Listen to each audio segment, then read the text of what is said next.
pode contribuir para o bem-estar das pessoas. Essa é a missão da Midea Carrier, que é líder em equipamentos de climatização, levando praticidade e conforto para ambientes residenciais e comerciais, e maior fabricante de eletrodomésticos do mundo. No Brasil, nossas 2 plantas industriais fazem da Midea Carrier o maior centro fabril da América Latina. Estamos prontos para atender a demanda pela melhor tecnologia em eletrodomésticos e equipamentos de climatização. Somos sinônimo de confiança em soluções para projetos de climatização de grande porte. E por isso, estamos em 9 dos principais estádios do Brasil.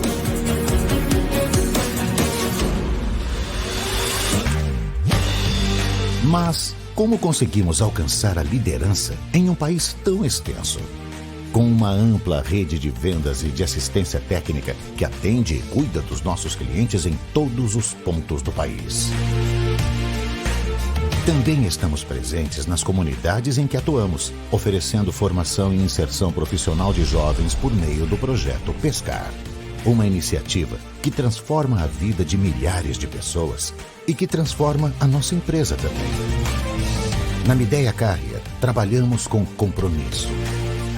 Nossas fábricas seguem métodos de produção sustentáveis e adotamos uma gestão socialmente responsável do nosso negócio. Aqui dentro, transformamos tecnologia em soluções. Aqui dentro, executamos nossas ideias para surpreender nossos clientes com produtos inovadores. Preparem-se para uma surpreendente jornada de tecnologia no clima da inovação.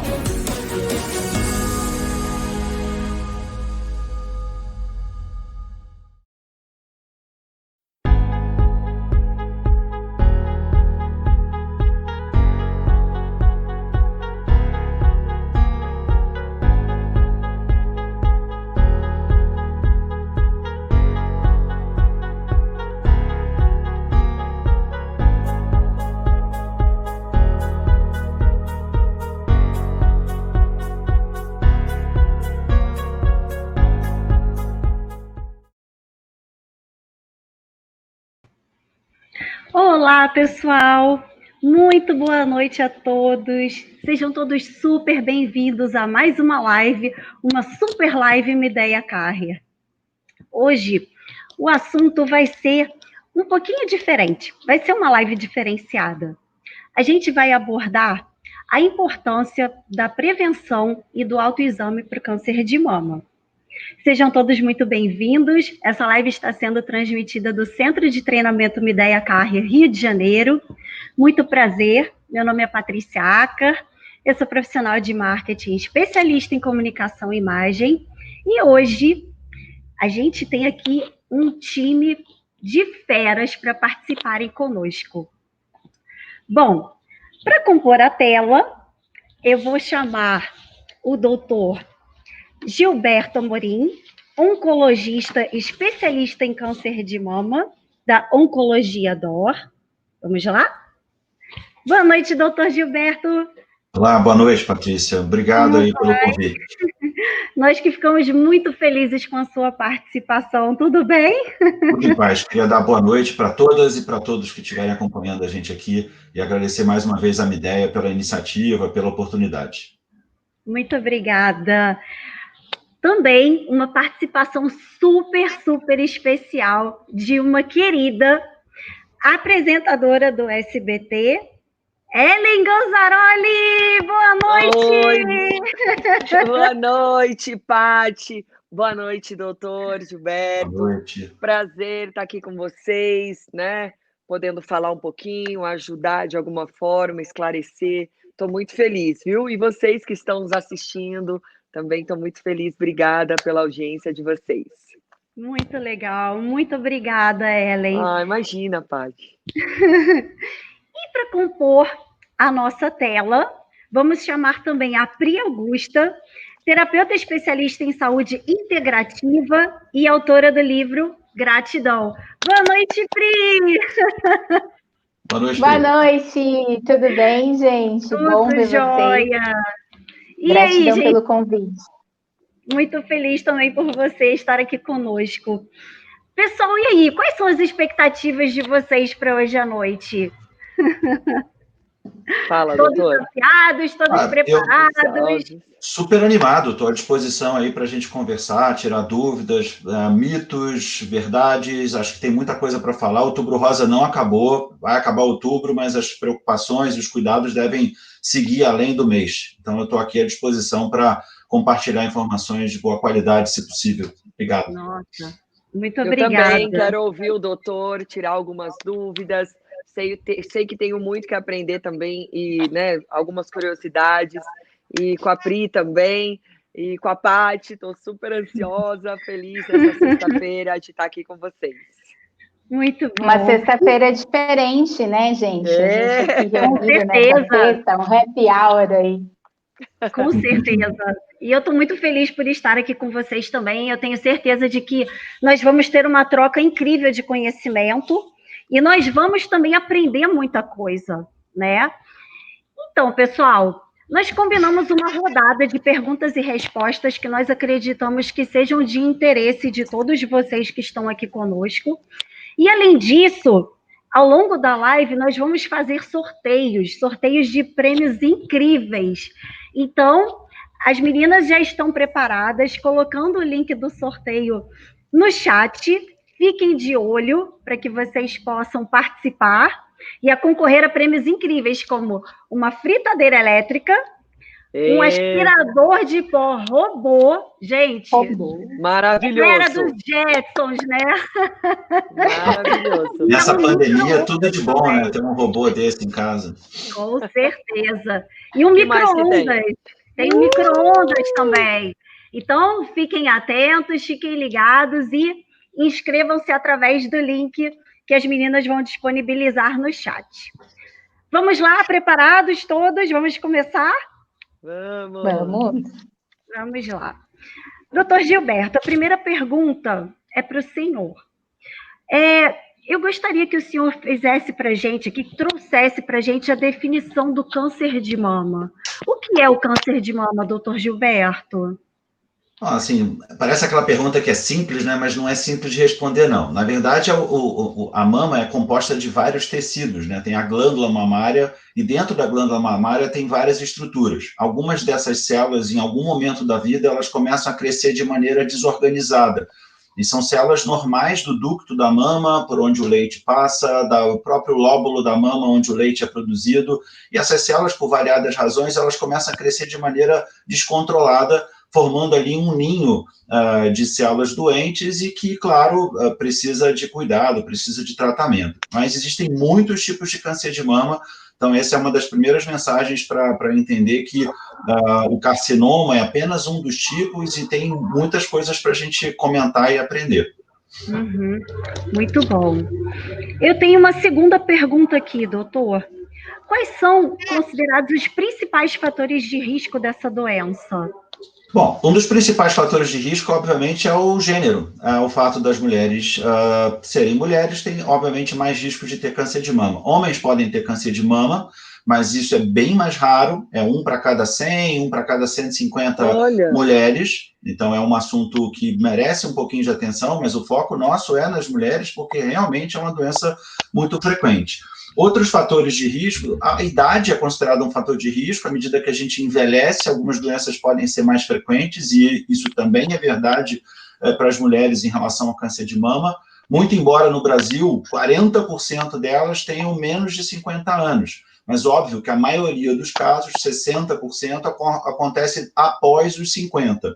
Existem fatores hormonais, fatores genéticos. A genética a gente fala bastante, ou ouve bastante, mas a maioria das famílias não tem histórico de câncer de mama. Um pequeno percentual dessas famílias tem casos de câncer de mama, câncer de ovário, que é uma doença meio que prima do câncer de mama, mas isso não é tão importante. Isso, inclusive, gera confusão, porque algumas mulheres acham que não tem que se cuidar porque não tem história na família. Isso pode ser um erro traiçoeiro. E fatores hormonais. Se a gente comparar com as nossas avós, bisavós, as mulheres hoje menstruam mais cedo, eventualmente vão ter menos filhos, né? Muitas avós da gente tinham 6 filhos, começavam amamentavam bastante esses filhos. Então, essas questões hormonais são completamente diferentes quando a gente olha 40, 50, 100 anos para trás. Esses fatores hormonais pesam. A menopausa está muitas vezes mais tarde, muitas mulheres fazendo reposição de hormônios além da menopausa. As meninas, hoje em dia, começam a menstruar muito cedo e as mulheres vêm tendo menos filhos. A fertilidade e o número de gestações vem caindo. Então, tudo isso pesa na conta. Não é só isso que pesa, mas, obviamente, isso é importante. Paty, posso falar uma coisinha? Claro. Doutor, a reposição hormonal, já que você falou, é perigoso, assim, fazer reposição hormonal? Pode mexer demais com as células? O que sobre Pois Ellen, essa é uma pergunta muito importante, porque a gente precisa lembrar que muitas mulheres têm uma menopausa muito difícil. São sintomas, às vezes, complicados e difíceis de administrar com terapias naturais, com acupuntura, com fitoterápico. Então, é fato que muitas mulheres precisam. As ondas de calor são muito complicadas, a atrofia vaginal, enfim, a queda da libido, a tendência a ganho de peso, isso é real, isso existe. E muitas mulheres precisam de cuidado. O que a gente tem um pouco de receio é que muitas mulheres estão fazendo a reposição hormonal por um tempo prolongado demais. E não que isso não seja importante numa mulher de 65, 70 anos, mas dependendo de outros fatores, as mulheres têm que se perguntar se elas realmente precisam muito dessa reposição hormonal por um período, por exemplo, maior do que 5 anos. Será que elas estão se cuidando, fazendo os exames direitinho e não só tomando hormônio no automático? Eu não quero sentir nenhum fogacho, e aí vai 10 anos, 15 anos, e isso pode ser perigoso para algumas mulheres. Mas eu não sou contra a reposição hormonal na população em geral. Em algumas famílias que têm história de câncer de mama, essas mulheres têm que ter um cuidado redobrado com a reposição. Ou talvez até pensar em tratamentos alternativos. Existem muitas coisas alternativas que funcionam bastante bem. Muito bom, Olha, doutor. bacana. Muito boa sua pergunta mesmo, Ellen. Quando você diz... Paty, doutor, pode quando falar. você diz reposição também da testosterona, quando a gente precisa também, é também uma reposição hormonal, né? Aqui eu vou dar uma bufada aqui, vou respirar fundo e vou tentar responder. Existe... Essa questão da testosterona ela é bem controversa entre os médicos, especialmente da nossa área de oncologia mamária, ginecologia, mastologia. A gente sabe que tem uma questão com relação à testosterona, existe um certo exagero de algumas mulheres que estão usando testosterona, às vezes, por um período prolongado, porque ela não quer ter celulite, ela quer ter massa muscular, enfim, sem, às vezes, malhar tanto quanto deveria, e às vezes nem tem uma taxa hormonal baixa que justifique essa reposição. A gente não tem estudos de longo prazo, Ellen, o grande problema é esse. Então, a gente não sabe dizer como é que seria a saúde mamária dessas mulheres que, de repente, estão fazendo testosterona daqui a pouco, há 5 anos, há sei lá quanto tempo, porque muitas mulheres vão fazer isso de forma intermitente, vão fazendo esses implantes de hormônios, famosos chips da beleza, troca o chip 6 meses, e mais 6 meses, e mais 6 meses. A gente não tem certeza se isso é tão seguro quanto algumas pessoas muitas vezes propagam. Então, eu que estou do outro lado da história, que vejo os pacientes com câncer de mama, às vezes eu tenho que pedir para elas tirarem o tal do implante, porque às vezes esse câncer é sensível aos hormônios. Isso não é tão frequente, mas a gente não sabe se lá na frente a conta vai chegar. Então, tem que ter um pouquinho de cuidado para não abusar muito disso e fazer um acompanhamento talvez até mais rigoroso do que eventualmente faria sem essas reposições hormonais, sem esses implantes. Muito legal. Então, nos dois casos, doutor Gilberto, seria tomar cuidado com esse automático de começar a fazer por um motivo específico e continuar fazendo sem nenhum critério, é isso? Sim, e a gente defende as mulheres, claro, e independente da pandemia, quer dizer, algumas mulheres às vezes vão adiando as consultas de revisão, vão um pouco ao ginecologista, especialmente aquelas de mais idade, um pouco, já começa a ir em vez de todo ano, começa a ir a cada 2 anos, e de repente está fazendo reposição hormonal. Uma paciente minha, no outro dia, ela falou, era uma fofa, dizendo assim, eu compro a minha a minha pílula, eu vou com a minha neta comprar a pílula na farmácia. Pensar que fofa, 76 anos usando pílula, para que mesmo? Não sei. Mas o fato é que ela tem câncer de mama e a gente diz, olha, a senhora vai ter que parar essa pílula, por mais que possa ter, às vezes, algum calor, algum fogacho, algum sintoma, a gente pode tentar ajudar nesses sintomas, mas ficar tomando pílula aos 76 anos talvez não seja uma ideia muito razoável. Que coisa. Sim. Que coisa. Vamos aprendendo, né? Hoje a gente vai aprender muito aqui. Doutor, mais uma pergunta. Quais são os principais sinais e sintomas do câncer de mama? Bom, primeiro a gente podia dizer que, em muitos casos, a gente gostaria que a paciente não tivesse nenhum sinal e nenhum sintoma. Porque se a gente fala sempre em detecção precoce, e a gente quer pegar um tumor pequenininho, que às vezes nem é palpável, essa mulher não vai ter sintoma nenhum.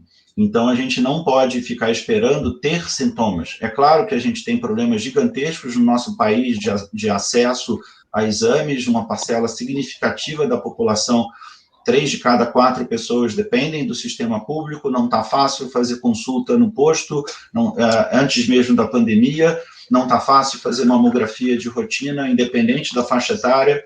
Então, é um problema, porque, claro, tumores grandes começam a ter sintoma. Ela vai palpar um caroço grande, vai ver um abaulamento na mama, é o bico que entra, é uma ferida que surge, é um caroço grande que ela percebe.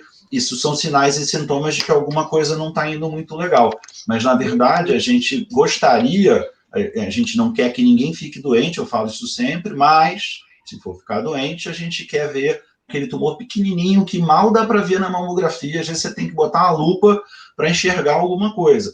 Ali é mais fácil de cuidar, ali é mais fácil a cirurgia é mais simples, frequentemente essa paciente não vai precisar de um tratamento radical, não vai perder a mama, dificilmente vai precisar de uma quimioterapia, vai ser bom para todo mundo, ela não vai parar de trabalhar ou vai parar pouquíssimo para o sistema, para a sociedade. Essa mulher vai sair muito mais barato o tratamento dessa paciente, até mesmo do ponto de vista público. Por isso que a gente defende tanto os exames de rastreamento, porque tratar tumor avançado é difícil, é sofrido para os pacientes e custa caro para o sistema. Então, a gente não dá para aceitar que quase 40% das mulheres com diagnóstico de câncer de mama nesse país tenham tumores inoperáveis. E isso precisa mudar. Nós estamos em 2020, mesmo nesse ano doido que a gente está vivendo, muito sofrido com outros problemas, mas a gente não pode esquecer que provavelmente 66 mil mulheres vão receber o diagnóstico de câncer de mama mais cedo ou mais tarde, mesmo que atrase os diagnósticos com a pandemia, a doença não vai ficar parada esperando o coronavírus ir embora. Então, a gente não quer diagnosticar um câncer de mama num caroço do tamanho de uma laranja, com a ferida ulcerada na mama. A gente quer cuidar dessas mulheres antes. É mais fácil para todo mundo e mais barato. Com certeza. Bom, eu tenho agora uma pergunta para a Ellen. Fala, pai. Bom, vamos lá. Você sabe que, bom, nós já conversamos, né, bastante antes de estarmos aqui. Eu assisti uma entrevista sua para o Danilo Gentili, onde nessa entrevista você falou que fez a redução de seios, né? Se eu não me engano, parece que fez esse procedimento 2 vezes. Eu queria saber saber de você qual foi o motivo, quais foram os resultados para você, o que você achou. Conta um pouquinho para a gente. A primeira redução que eu fiz nos seios foi aos 14 anos. Muito jovem, eu menstruei mais ou menos com 13 para 14, que eu me lembro. Foi recente, né? Não tem muito tempo isso, imagina. Doutor, brincadeira. Eu menstruei com 13 para 14, mas eu cresci muito rápido. Eu era uma menina jovem, pequena, mas assim, de idade mais alta. Incorpora, né? Alta. Sim, eu encorpei muito cedo, principalmente nos seios. Era magra, porque agora, né, tô um pouquinho, né, deu uma engordadinha com a pandemia, mas tudo bem, saúde em primeiro lugar, tô ótima. Os seios muito avantajados, muito jovem, com 14 anos, isso me incomodava, não vou mentir, tanto que eu usava só camiseta, eram muito grandes mesmo. se não me engano, o manequim era 56. Para uma menina de 14 anos, me incomodava, eu já desfilava, já participava de concursos de beleza, então os seios chegavam primeiro. E aí eu pedi autorização para os meus pais, eles têm, né? Óbvio, eu tinha 14 anos, eu não poderia chegar numa clínica e falar que era operar. Meus pais foram juntos, assinaram um termo, tudo. Então, aos 14 eu fiz a primeira redução, não diminuiu, cresceu tudo de novo, eu não sei o porquê, nem é de engordar, porque eu não engordei assim. Depois, até os 23 para 24 anos, eu mexi de novo, fiz mais uma redução, e aos 23 anos, mas não que eu tenha, né, tido nenhum problema, foi mesmo pelo tamanho, pelo exagero que era, pelo tamanho do meu corpo. E os meus pais, com 23 anos, eu decidi fazer com a doutora Ana Helena, e também meus pais me acompanharam, apesar de já ter 23, e isso me incomodava, mas não descobri nada na época, não tive nada, fiz todos os exames certinho, né, que tem que fazer para saber se pode. Rotina, E mais uma vez, aos 41, ele cresceu de novo, doutor. Ah, Maria, como cresce? O porquê cresce tanto, né, gente? Assim, o que mais chama atenção é os meus seios vêm primeiro.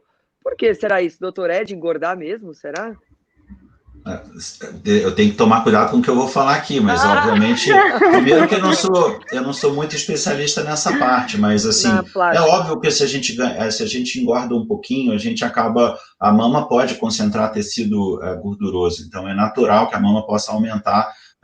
Muita gente deu uma engordadinha aí na quarentena, aí ganha 2 quilinhos, 3 quilinhos, dependendo do tamanho, um pouco mais, um pouco menos. A gente vai concentrar a gordura, dependendo da fase hormonal, um pouco mais na barriga, um pouco mais no peito, um pouco mais, enfim, na coxa, no culote. As mulheres entendem disso mais do que eu, mas eu não sei dizer por que especificamente. Aí provavelmente você tem fatores genéticos, de repente, da tua família, outras mulheres com uma mama mais volumosa, enfim, e aí não é só a questão de se oscilou a balança um pouco mais ou um pouco menos. A minha família tem os seios mais avantajados mesmo, irmã, mãe, avó, então é da família mesmo, gente, tá explicado. Tem mais alguma coisa, Paty, você queira saber? Em breve. Tenho mais uma pergunta para o doutor Gilberto agora. Doutor, como é que a gente previne a doença? Assim, a questão da prevenção, e às vezes é legal você falar isso, Patrícia, porque às vezes as pessoas fazem nessas campanhas de Outubro Rosa muita confusão. Não basta mudar a logomarca da empresa, botar rosinha, ou botar uma fitinha no Facebook, ou sei lá onde, e achar que está fazendo alguma coisa de útil para as pessoas. E frequentemente assim, previna-se, faça a mamografia. Assim, olha, é meio óbvio, mas assim, fazer o exame não vai prevenir o aparecimento de doença em ninguém. Então, é óbvio que a gente está preocupado com o diagnóstico precoce. Então, tem esses conceitos que, para a gente, às vezes, assim, dá uma tremida na base, fazer, para prevenção com mamografia, não. Mamografia é para diagnóstico precoce, prevenção é outra coisa. Evidentemente, a gente tem um pouco de dificuldade de prevenir, no caso, por exemplo, de uma genética complicada, a gente pode falar isso numa outra pergunta, o que pode fazer, porque eu não consigo mudar meu defeitinho de fábrica se eu tiver uma mutação que aumenta o risco de uma doença. Posso até discutir cirurgia e outras coisas. Mas, no geral, algumas coisas que também servem para doenças cardíacas e para outros tipos de câncer fazem diferença. Então, por exemplo, obesidade, especialmente após a menopausa. O ganho de peso após a menopausa é considerado um fator de risco para câncer de mama. Então, se eu combato a obesidade, eu combato o sedentarismo, que pode parecer papo furado de médico, mas a gente tem um monte de estudos muito bacanas mostrando que as mulheres mais ativas têm menor risco. E mesmo depois de já terem tido câncer de mama, os desfechos, a evolução clínica dessas pacientes frequentemente é melhor nessas pacientes que são mais ativas. E qualquer atividade está valendo. Eu não estou pedindo para correr uma meia maratona, eu não estou pedindo para fazer Ironman, eu estou pedindo para dar uma caminhada 3, 4, 5 vezes por semana, ok? Nos locais onde a pandemia permite, vai de máscara, mas vai andar na rua, vai fazer uma caminhada bacana e isso já está reduzindo o risco. É como se a gente estivesse fazendo gestão de risco. Então, se eu me alimento melhor, né, se eu reduzo gordura da alimentação, eu não estou pedindo para abolir nada aqui, Nós não somos da tese de que é só cortar o açúcar que resolve o problema. Não é tão simples já ouvi assim. falar isso. Pois é, Ellen, esse é um dos mitos que corre em oncologia, não só em oncologia mamária. Não é tão simples assim. Primeiro que os cânceres existem desde que o mundo é mundo, muito antes de existir açúcar refinado. Só para lembrar, a gente tem... Esse ano, inclusive, foi documentado um caso de câncer ósseo num dinossauro há 75 milhões de anos atrás. Então, assim, câncer existe, não é nem só nos mamíferos, nos seres humanos. Tem lá aquelas múmias lá do Egito Antigo com diagnósticos de câncer de mama 2, 3 mil anos antes da Era Comum. Então, assim, não tinha desodorante, não tinha estresse de mundo moderno, não tinha micro-ondas, não tinha nada disso, radiação de celular. Então, assim, os mamíferos têm câncer de mama, as ovelhas. A primeira documentação de que existia alguma questão hormonal que pudesse envolver ovários e câncer de mama, quem descobriu foram os veterinários no século XIX. No final dos 1890 e blau, foi publicado um estudo, aí sim, já em mulheres, baseado em observações que os veterinários tratavam câncer de ovelha, de mama em ovelhas, retirando os ovários. Não se sabia o que era estrogênio, não sabia o que era o hormônio feminino, progesterona, não sabia qual era a conexão, mas eles sacaram que se tirasse os ovários da ovelha, o câncer de mama regredia.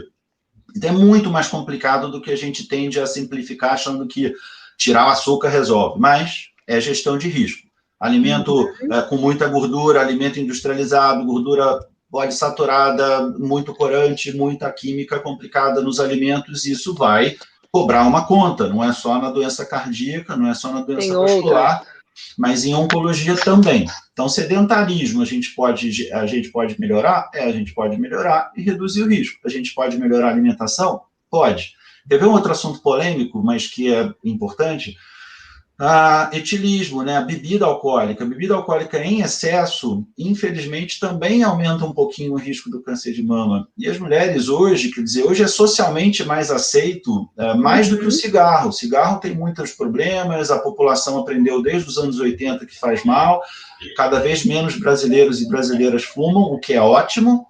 Porém, o álcool é mais socialmente aceito, é como se fosse lá nos anos 70, anos 80, fumar uma massa de um cigarro bacana era chique. Então, hoje era tirar um vinho, né? Hoje todo mundo posta lá uma foto de um vinho bacana que tomou 2 taças, 3 taças, só que ela às vezes está bebendo na quinta, ela está bebendo na sexta, está bebendo no sábado, no domingo. Quando a gente tinha uma vida até mais social, antes da pandemia, isso era mais verdade, mas em casa as pessoas estão bebendo muito também. Então, assim, não é tão simples para a gente, eu não estou pregando aqui abstinência total, comidas completamente fora da realidade, mas é gestão de risco. Então, essas coisas todas a gente pode ajudar em termos de população, em termos de saúde pública. Todo mundo vai conhecer uma mulher jovem, que não é sedentária, que teve filho, que amamentou, que é magrinha, que come super bem, pimba, teve câncer de mama. Mas, em termos populacionais, você está aumentando também a incidência, né, o número de casos novos de câncer de mama, a gente tem mais pessoas, as mulheres estão vivendo mais, elas estão tendo menos filhos, elas estão amamentando menos, elas estão comendo errado, elas estão sedentárias e estão bebendo muito. Obviamente, isso é um pouquinho complicado. É claro que, de novo, eu não estou pregando aqui uma vida totalmente fora da realidade, mas eu estou pregando que a gente tenha alguns cuidados com a nossa saúde. Se a gente beber um pouquinho mais, na outra semana a gente encontrar um equilíbrio, né, doutor? Encontrar um equilíbrio, né, gente? Nós, mulheres, por exemplo, nós não vivemos sem um chocolatinho também, né? As pessoas falam... Eu também não. Eu já não sou muito fã. Adoro. Chocolate. Nossa, eu prefiro massa, o carboidrato que também se transforma em açúcar, dá na mesma, né, doutora? Então... carboidrato em excesso também não é muito legal, mas eu, assim, reconheço que também é muito difícil viver sem carboidrato, e olha que quem está aqui, eu sou filho de padeiro, então, assim, é assunto complicado para mim. Batata, arroz, macarrão, pão, é claro que eu preciso malhar mais para compensar um pouco esses excessos que a gente acaba tendo no dia a dia. Mas não é tão simples assim, que essas doenças não ocorrem apenas porque se eu comer um pouquinho mais, eu vou me sentir mega culpado, porque eu acho que eu vou ter câncer na esquina. Também não é assim. Mas a gente tem que olhar um pouco, fazer um exercício, porque, infelizmente, para a população, inclusive mais carente, fazer dieta custa caro. Alimento orgânico é caro, alimento mais saudável é caro, produto industrializado é barato. Você compra um pacote de biscoito, às vezes em promoção, a R$3. Vai comprar um produto, vai fazer uma salada, não sei o que, com produto orgânico, pô, custa caro. Então, assim, não é muito fácil para as pessoas terem uma alimentação saudável no mundo real, né? É verdade. Algumas pessoas conseguem, claro, ter um equilíbrio na alimentação, mas não é fácil. Muito bom, doutor. Maravilhosas as explicações. Muito. Agora, se me permite mais uma pergunta, vamos conversar um pouquinho a respeito do diagnóstico do câncer de mama, como é realizado, o que o senhor pode trazer para a gente? Então, claro que existem alguns cenários. Tem aquela mulher que faz uma mamografia, aparece uma lesão suspeita, mesmo que pequenininha, ela vai fazer uma biópsia, às vezes guiada pelo ultrassom, às vezes usando o próprio mamógrafo, confirma esse diagnóstico muitas vezes, e aí vai se definir que tipo de câncer de mama é. Existe um exame que é feito além da biópsia para checar essa questão, é sensível a hormônios, não é? Tem algumas características biológicas que são diferentes, e os cânceres de mama realmente podem ser tratados de maneira diferente. Às vezes é um tumor pequenininho, um desses casos, às vezes, é muito sensível a hormônio, o outro não é, um tem uma proteína chamada HER2, o outro não tem. Então, tudo isso pesa na conta dos médicos na hora de decidir qual é a indicação de um melhor tratamento. Então, o diagnóstico passa pelo exame de imagem. Claro que se ela palpou um caroço, ela vai no ginecologista, o ginecologista tem um caroço suspeito aqui. Aí pede lá um exame, vai fazer a biópsia também, só que às vezes é mais fácil até fazer a biópsia, porque é uma lesão palpável, tem que tirar um pedacinho, não precisa ir para o centro cirúrgico de cara para fazer uma cirurgia, para fazer diagnóstico. Na maioria das vezes dá para fazer numa clínica, né, sem precisar de internação, sem precisar de anestesia geral. Dependendo da confirmação da biópsia, até porque nem todas as biópsias confirmam que tem câncer ali. É importante alertar as mulheres que elas podem fazer uma mamografia ou até mesmo uma ultra, e aparece lá uma categoria 4, que é uma imagem suspeita. 70% das vezes essas biópsias são negativas. Então, se você mandasse todo mundo para o centro cirúrgico, você ia operar um monte de mulher à toa, ocupando vaga de cirurgia de paciente que está doente. Então, o diagnóstico é ambulatorial. E a partir do diagnóstico, aí tem um mundo de possibilidades. Opera, não opera, faz radioterapia, não faz químio. Aí acho que é outra pergunta depois. Vamos lá. Muito obrigada mais uma vez pelos esclarecimentos. Agora a pergunta é para a Pri. Dona Pri Augusta, vamos lá. A gente agora vai falar um pouquinho a respeito da sua experiência, né? Você está muito habituada a trabalhar com a humanização do atendimento de pacientes de diagnóstico de câncer de mama ou outra doença grave. Como é que é essa questão da humanização? O acolhimento é a cereja do bolo? E aí, o que você tem para dizer para a gente aqui? Com certeza eu vou defender o acolhimento como a cereja do bolo. E a gente estava falando agora e eu esqueci de um detalhe. Olha isso, doutor Gilberto.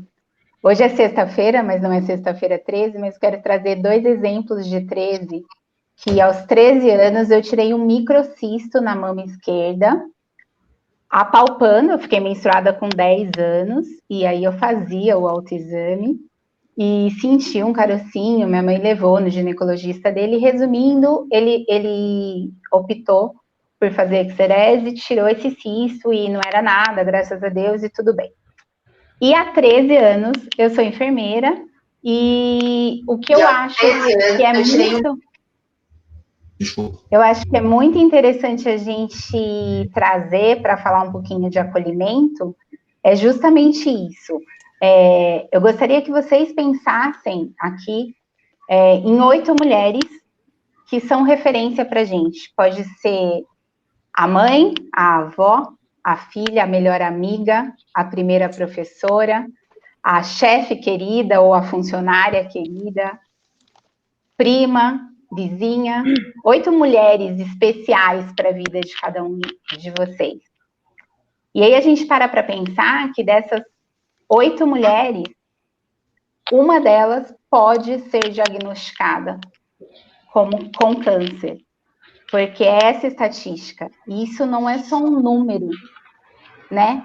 Pensar dessa forma, ser convidado a pensar nessas 8 mulheres queridas e ver esse número, deixa muito claro essa necessidade desse acolhimento, deixa muito claro o quanto isso está perto da gente e o quanto o que o Dr. Gilberto falou agora, não é só diagnóstico, é prevenção, é estilo de vida, é gestão de risco, é redução de danos, é um pacote sistêmico, é integrativo, tudo está muito envolvido.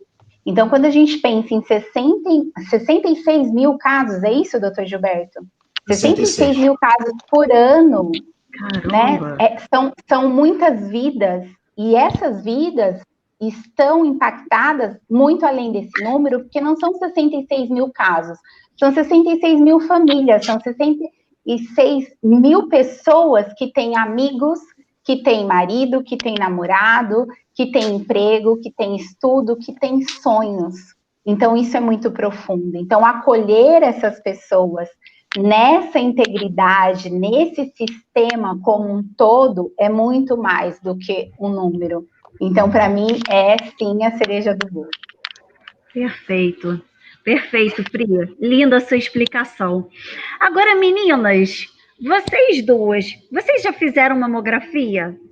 Certamente sim, né? Eu tô com 40... A Pri é novinha. Quantos anos a Pri tem? Eu tenho 41. Fiz a semana passada. Todo mundo... Nós três aqui, né? Na verdade, eu fiz aniversário ontem, eu sou a mais velha. Parabéns! Obrigada! Muitas felicidades, muitos anos de vida. Obrigada! Eu realizei, sim, o ano. Eu já fiz a mamografia, justamente porque eu queria, no final do ano passado, fazer mais uma redução, diminuir novamente. E aí a doutora pediu a mamografia, ultrassom, e, para falar a verdade, descobri que eu estava com um nódulo na mama direita. Aí resolveu ir mais, né, investigar mais profundamente, a doutora pediu, mas graças a Deus, doutor, eu estou acompanhando, né, fazendo certinho o acompanhamento, o ultrassom, uma vez por ano, porque na verdade, se deixar, eu faço a cada 6 meses, né? Eu sou a mulher dos exames. Os médicos falam para mim, Ellen, some um pouco, porque a gente não aguenta, é uma vez por ano, a cada 6. Mas, gente, sério, eu sou aquela pessoa que vou mesmo, me preocupo, doutor, porque eu fico melhor eu saber antes do que, sabe, não que eu seja, né, quero descobrir alguma coisa, não é isso, né, pessimismo, mas eu prefiro me cuidar mesmo, primeiramente de dentro, né, saber como eu estou de dentro. Não adianta cuidar por fora da máquina e dentro está toda, né, toda acabada. Então, aí eu fiz a mamografia, descobri o nódulo, mas graças a Deus não foi nada, graças aos meus cuidados, estou fazendo acompanhamento para ver se aumenta ou diminui, mas foi graças a fazer o exame mesmo, aos cuidados que eu tenho. Muito você, bom. Pri? E aí, Pri? Eu já fiz também. Por causa desse nódulo que eu tirei aos 13 anos, na época, o médico que me acompanhou foi o médico da minha mãe. Foi bem traumático isso para mim, doutor Gilberto. Imagina, aos 13 anos. 13 anos. E aí eu fiquei fazendo com muita frequência. E eu tenho muito pouco seio. E parece que, não sei se é uma lenda ou não, que eu não tenho ponto de comparação. Mas dói demais, assim, ter pouco seio. Para mim foi muito incômodo, e aí eu fazia com uma certa frequência por causa desse diagnóstico que eu tinha tido, por causa dessa cirurgia que eu tinha tido aos 13 anos, e aí acho que agora já está na época de eu fazer de novo, acho que faz uns 5 anos que eu não faço, mas porque eu fazia com uma frequência maior, porque o médico tinha achado necessário, e depois o meu outro médico falou que não era mais necessário. O senhor pode explicar um pouquinho sobre esses prazos, doutor Gilberto? Posso. Eu acho que, na verdade, assim, é muito... É bacana que vocês duas sejam muito novinhas, e aí facilita a conversa, porque eu vou tocar num ponto em que é meio controverso.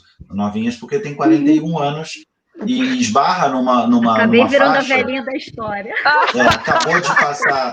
Não, mas é sério.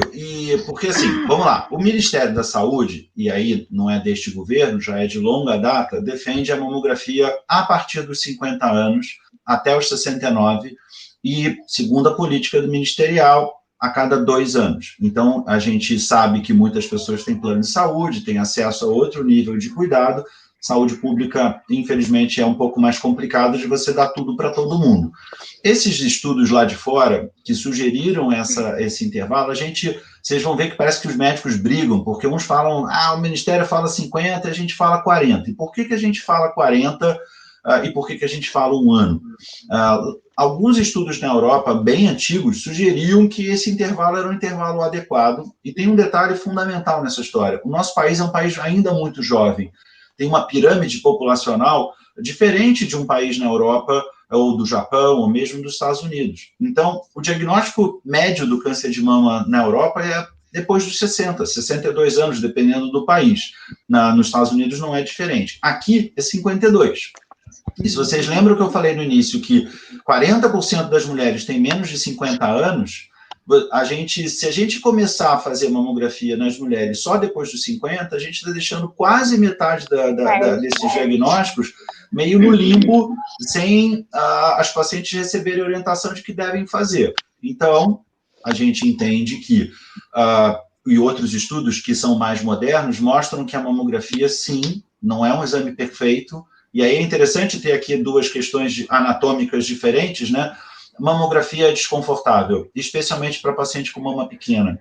E não é porque o técnico de radiologia ou a técnica é malvada, ou porque o médico é malvado e tem que sugere que faça o exame.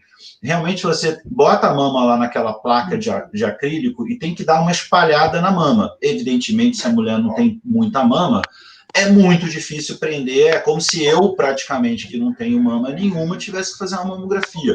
Eu nunca fiz, não é indicado os homens fazerem, mas imagino, né, fazendo um exercício de empatia, que seja muito desconfortável botar uma mama pequena naquela placa e apertar.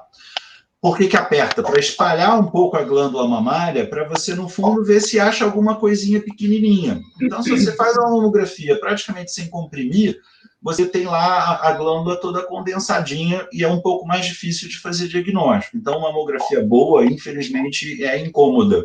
Claro que é muito individual, a sensibilidade, o tamanho da mama. De cada um. A mama é grande, é um pouco mais fácil de você acomodar ali na placa. Se ela for grande demais também, o exame fica um pouco comprometido.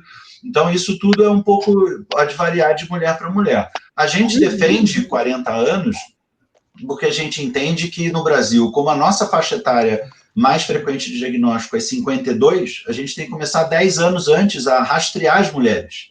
Então, a gente, sim, defende mamografia todo ano, porque a gente acha 2 anos intervalo grande demais. Os cânceres que aparecem nos intervalos, às vezes, entre um ano e o outro, já são um pouco agressivos. Se a gente dá um intervalo grande demais, isso pode ser perigoso. Tem estudos lá fora que já documentaram isso. Então, tem essa briga, né? As sociedades médicas das especialidades defendem 40 anos em diante e anual. E a outra ponta, as mulheres de idade, hoje em dia, você vai parar de fazer mamografia com 69, às vezes é uma mulher com 71, 72 anos, super ativa, com uma expectativa de vida de 10, 15 anos, ela joga tênis, ela trabalha, ela sai de casa, pega o trem lotado, 3 horas de condução para ir, para voltar, ela vai parar de fazer mamografia porque ela tem 69 anos. Então, se é uma mulher saudável, com uma boa expectativa de vida, ela não tem que parar de fazer mamografia. Eu fiz 70 anos, então eu não preciso mais fazer mamografia. Não pode. Então, de novo, esquece história familiar, não tem história familiar, não importa. Bateu 40 anos, tem que começar a fazer exame. Alguns casos podem até ser feitos com antecedência, seja por causa de problemas na mama, seja porque tem mulheres na família com câncer de mama meio cedo. Então, se tem lá mulheres com 45, 44 tendo diagnóstico de câncer de mama, outras mulheres dessa família têm que supostamente começar antes, né? Não vai esperar 50, como o Ministério fala. Então, a gente entende que essa questão de saúde pública ela seja controversa, mas algumas decisões do Ministério precisavam ser revistas, porque elas estão um pouco desalinhadas com a realidade do nosso país. A gente sabe que é difícil dar mamografia para todas as mulheres de 40 anos num país continental como o nosso. Sim. Mas dá para fazer um pouco melhor do que a gente faz, porque a cobertura de mamografia está muito ruim entre as pacientes, né? Tem mulheres como a Ellen, que se deixar fazem mamografia de 6 meses, e tem mulheres que levam 5 anos para fazer, e às vezes elas querem fazer a mamografia. Aqui no Rio aconteceu há dias atrás uma suposta campanha de Outubro Rosa da Secretaria Estadual, pouco organizada. Você pode vir fazer o exame aqui num centro de imagem do governo do estado, sem marcação. Foi um caminhão de mulheres, aí foi um caos, a campanha acabou em 2 dias, porque ficou aglomeração total, virou um mil, porque as mulheres estão com dificuldade de fazer mamografia, às vezes é uma mulher de 52 anos, ela escuta o doutor Gilberto Amorim falar lavagem cerebral que tem que fazer mamografia, ela chega no posto, não consegue marcar o ginecologista, não consegue fazer o exame. Então, assim, a gente tem 2 Brasis muito distintos. Tem o Brasil da gente que tem plano, que pode ir, às vezes, até no médico de 6 meses, o médico briga para não fazer a mamografia 2 vezes por ano, e a outra que, coitada, está tentando fazer há 2, 3 anos e não consegue. Mas, do ponto de vista médico, se acesso não fosse um problema, 40 anos, 1 vez por ano, e não vai parar porque chegou aos 69, se tem boa saúde, ela continua. Sim, muito bom. Olha, eu vou dizer, agora quem vai acabar relatando uma experiência pessoal sou eu, até mesmo para incentivar a mulherada que está assistindo a gente aqui. Aliás, incentivar a todos, porque não é uma live só para mulheres, né? É uma live para homens que amam as suas mulheres também. É engraçado que antes da gente passar pela experiência de fazer a mamografia, as mulheres, às vezes, quando conversam com a gente, passam pela experiência, elas criam um monstro na nossa cabeça, que vai doer, que vai machucar. E eu vou também falar um outro ponto a respeito da minha saúde. Eu fiz uma cirurgia cardíaca de peito aberto há 2 anos. Então, eu esperei o meu tórax, né, e toda essa minha parte aqui cicatrizar, para que eu pudesse fazer mamografia novamente. E deu um medo, gente, antes de fazer esse exame, assim, eu não sei explicar para vocês, mas eu cheguei na hora, foi uma experiência, assim, absolutamente tranquila. Então, não tenham medo, incentivem as mulheres, incentivem as pessoas que são importantes para você, porque é uma questão de saúde muito séria. E o câncer é uma doença que, infelizmente, é avassaladora. Mais uma pergunta, doutor Gilberto. Quais são os estágios do câncer de mama? Vou pegar o gancho ainda da tua pergunta para mostrar a participação dos homens, porque às vezes acaba sendo um assunto realmente muito feminino e a gente tem que trazer essa galera realmente para esse tipo de cuidado. E eu faço trabalho voluntário para pelo menos 3 ONGs, uma delas é a FEMAMA, a outra é a Oncoguia e a Fundação Laço Rosa aqui do Rio de Janeiro. A FEMAMA tem uma campanha muito interessante esse ano, que a gente usou uma hashtag que é Pergunta para Ela. São as 3 perguntas, tentando estimular para que você pergunte para sua amiga, mas o marido pergunta para a esposa, o colega de trabalho pode perguntar se ela foi no médico esse ano, se ela já fez a mamografia, se ela conhece os fatores de risco. Às vezes ela, não sei, é a história familiar, mas não tem na minha família. Ela não reconhece que a obesidade é um fator de risco, ela não reconhece que sedentarismo é um fator de risco para câncer de mama. Então, assim, a gente precisa também botar os homens nessa conversa, porque o cara tem uma namorada, ele tem uma mãe, ele tem uma tia, tem uma avó, tem filhas, e isso precisa participar. Com relação aos estádios, ou estágios, na verdade, a gente prefere falar estádios, mas não está errado falar estágios com a letra G, G de Gilberto, a gente podia separar em 4 estádios, na verdade. Aqueles tumores muito pequenininhos, localizados, a gente chama de estádio 1. Em geral, essa paciente vai operar, raramente vai precisar de algum tratamento de quimioterapia, algumas podem precisar, porque às vezes existem tumores pequenos que são um pouco agressivos. O estágio 2, em geral, são tumores um pouco maiores, às vezes entre 2 e 5 centímetros, às vezes já tem algum gangliozinho doente na axila.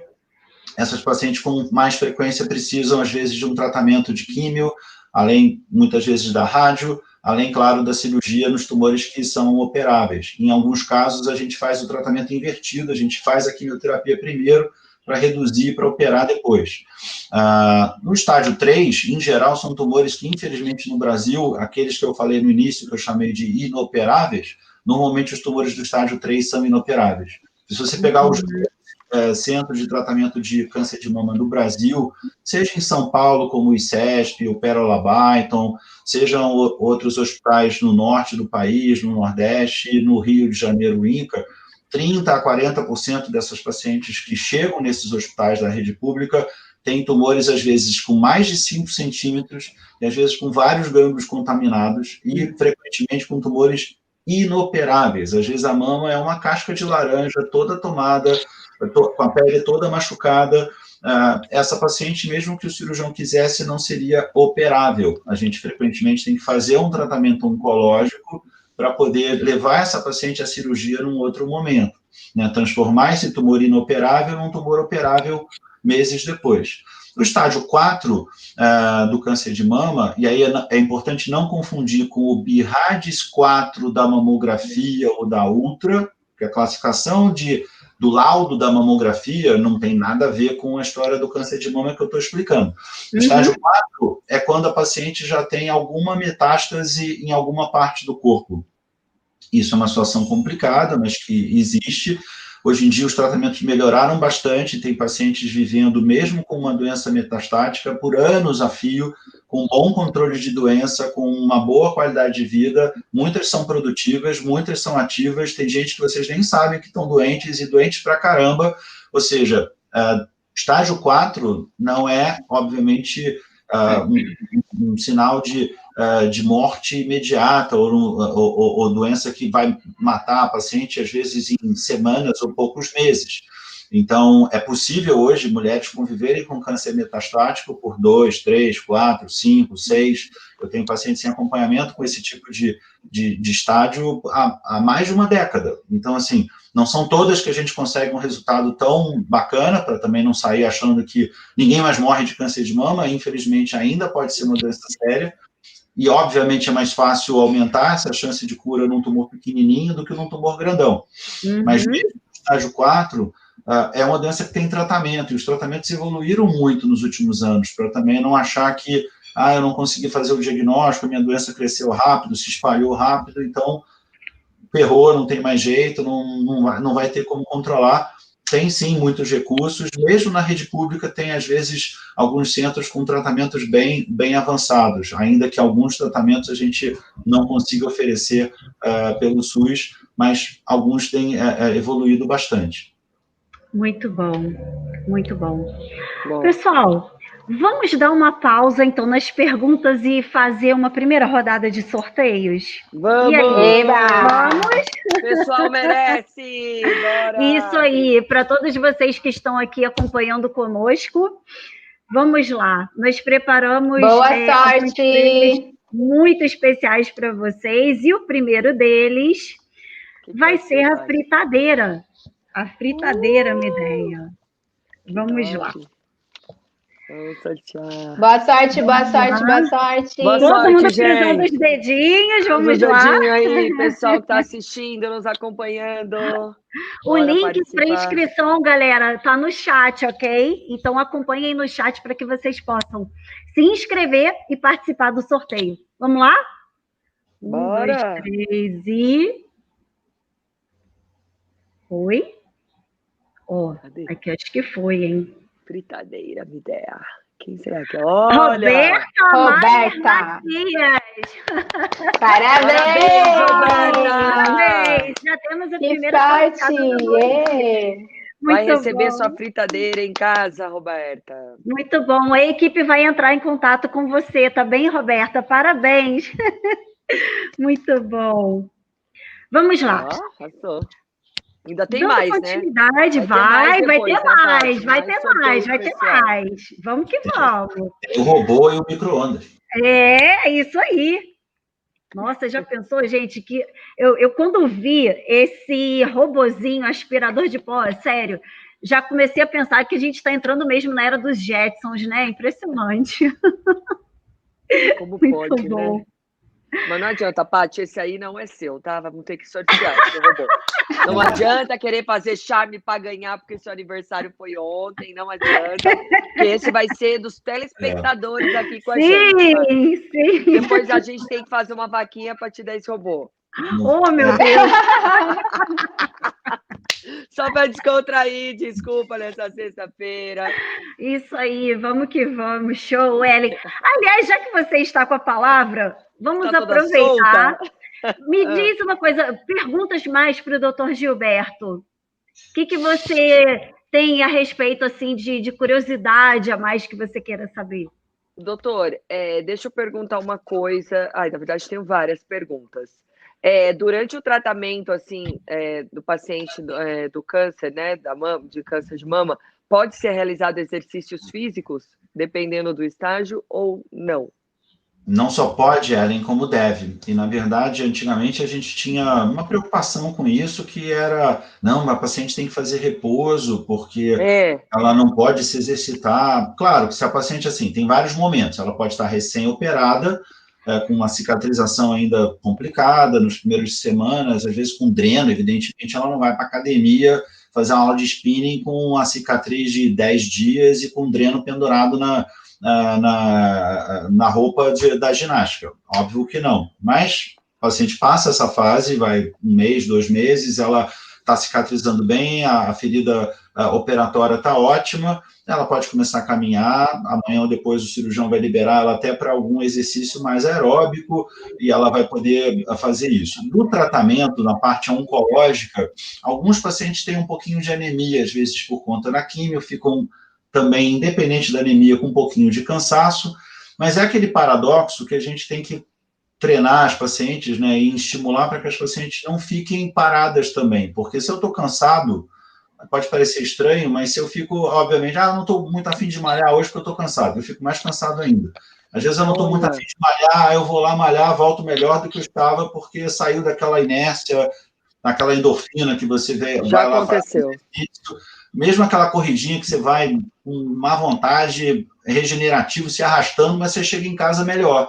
E é sempre isso, é verdade. Há umas semanas atrás, uma paciente minha, ela tinha mandado uma mensagem, ela tinha que estar fazendo químio, aí eu disse, estou muito cansada, não sei o quê. Aí ela mandou uma mensagem, sei lá, no sábado, eu estava almoçando com a minha família, ela toda chorosa, estava muito cansada. Aí 1 hora depois ela mandou outra mensagem, doutor, foi andar de bicicleta, voltei, estou ótima.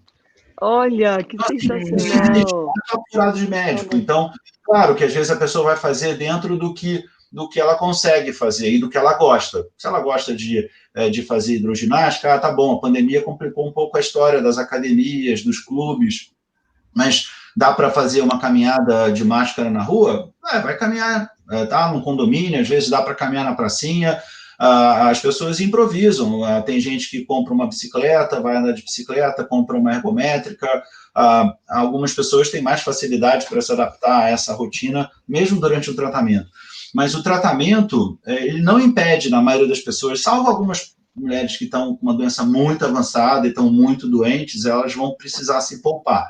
Evidentemente, às vezes tem uma anemia grave que não está conseguindo corrigir, são situações extremas. A grande maioria das pacientes lubrifica as articulações, não raro os pacientes com câncer de mama têm até essa questão do peso, não é uma questão de estética, ela vai realmente se sentir melhor, ela vai conseguir, às vezes, manter ossos mais fortes, ela vai manter a lubrificação das articulações, ela vai dormir melhor, então se ela fica sedentária, ela vai ficar meio deprê, ela vai ficar, às vezes, brigando mais com a balança, usar os anti-hormônios que a gente tem que fazer com algumas mulheres, tem que bloquear os ovários, isso mexe muito com a saúde das mulheres.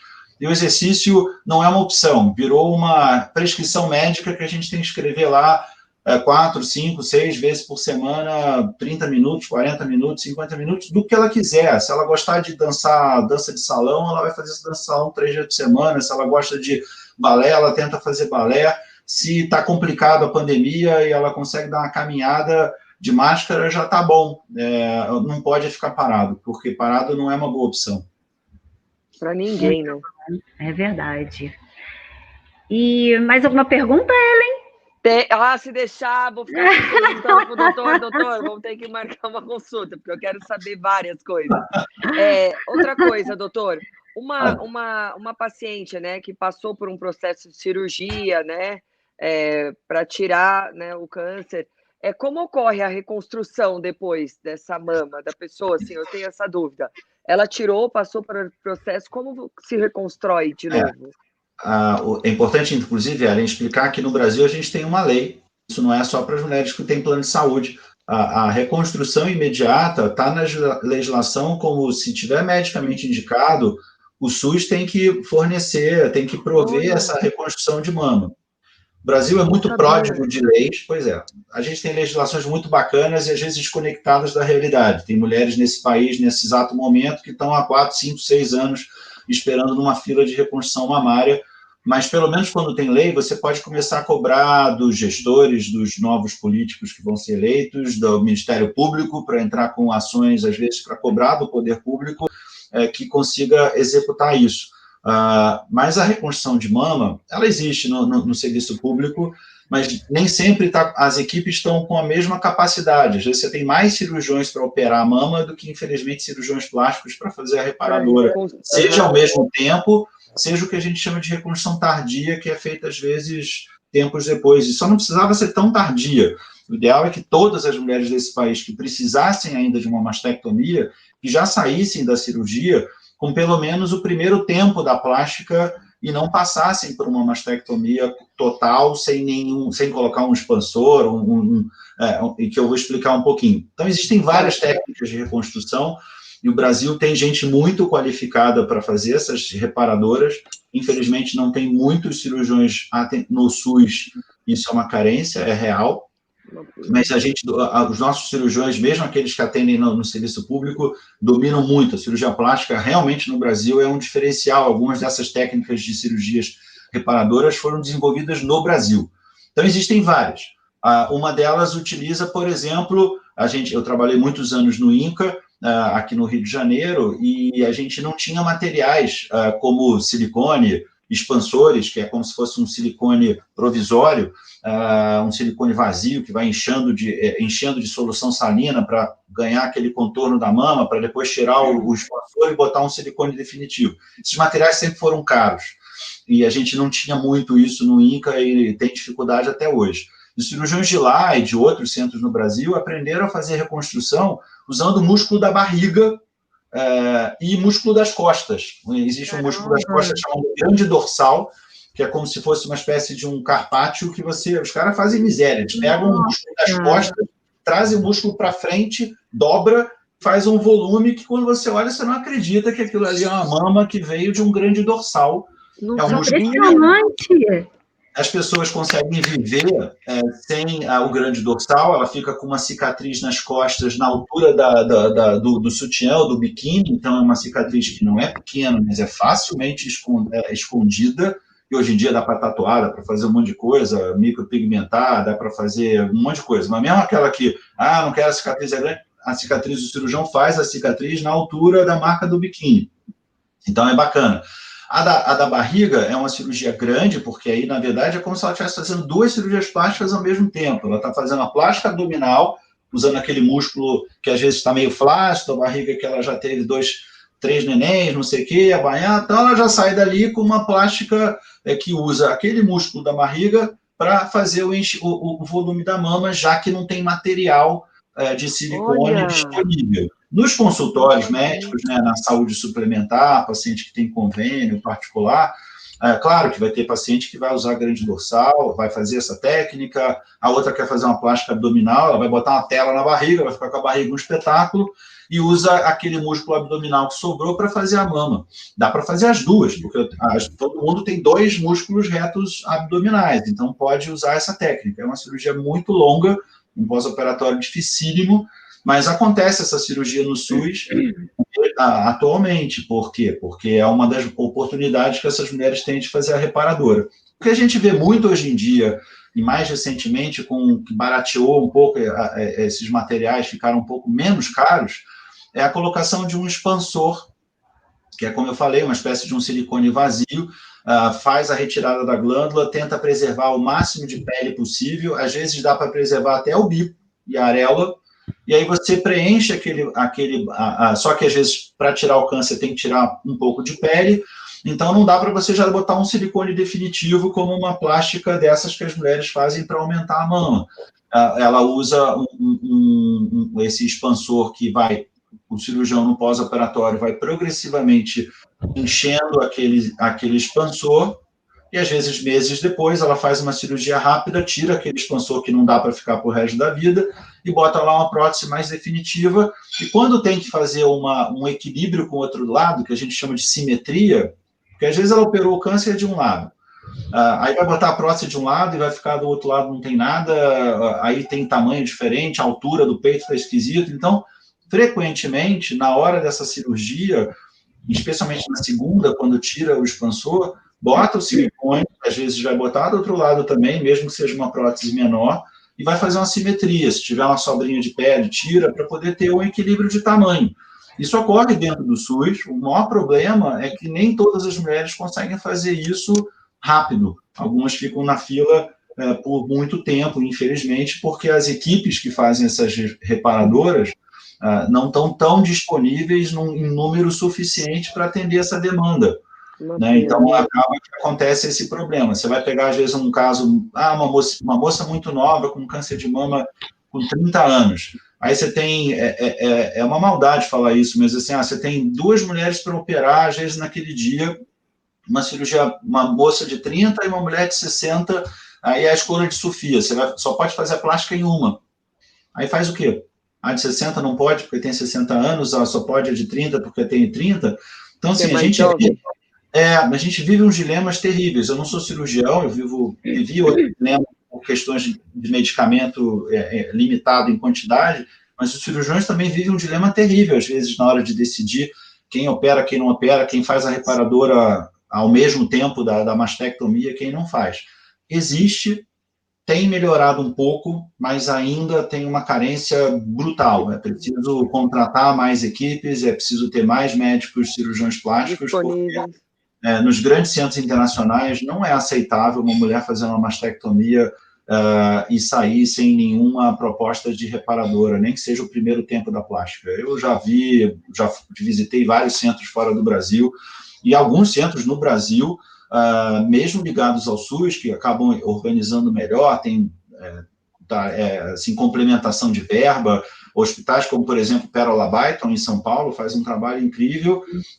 Ele tem que arrumar dinheiro de outros lugares, porque pelo SUS não dá para fazer tudo. Mas você tem alguns centros que conseguem operar e fazer a plástica praticamente em todas as mulheres de forma simultânea. Infelizmente, não é a realidade, na maioria dos estados, não é a realidade do Rio de Janeiro, infelizmente, não é a realidade do Nordeste, mesmo no sul do país, e mesmo em São Paulo, um ou outro centro consegue otimizar isso mais, a maioria não consegue. Sensacional a explicação, muito doutora. Bom, demais mesmo. Muito bom. Bom, agora eu tenho uma pergunta para a Pri. Diante de tudo isso que nós estamos debatendo aqui, né? Vamos falar um pouquinho agora sobre cuidados com o corpo. Como ajudar uma paciente a lidar com a provável, possível perda de cabelos? Como é que a gente ajuda com a questão do trabalho da autoestima? Porque é muito sério, né? A gente acaba vendo casos de depressão e a gente precisa ajudar as pessoas que estão passando por esse tipo de tratamento. O que você tem para trazer para a gente? É importante, Paty, lembrar que não é só a perda de cabelo, né? É a perda de cílios, de sobrancelha, o ganho de peso, muitas vezes, pela retenção hídrica de alguns medicamentos, o cansaço, né, doutor Gilberto, o enjoo, né? São muitas outras coisas, assim, que incomodam durante o tratamento. E não é só por fora, né, Paty? Na verdade, esse acometimento e essa dor é muito profunda. Então, esse lado estético, como a Ellen falou da preocupação de quando ela precisou fazer a cirurgia de redução, que ao contrário de mim, ela tem bastante, eu tenho pouco, isso é externo, mas vem junto aí toda uma preocupação muito profunda, um susto muito grande, né? como serão as coisas. É você ser obrigado, o que a gente falou no começo sobre a automatização das nossas rotinas, é você ser obrigado a sair desse automático, é você se deparar com muitos questionamentos do que eu estava fazendo na minha vida até agora e quanto tempo de vida eu tenho para frente.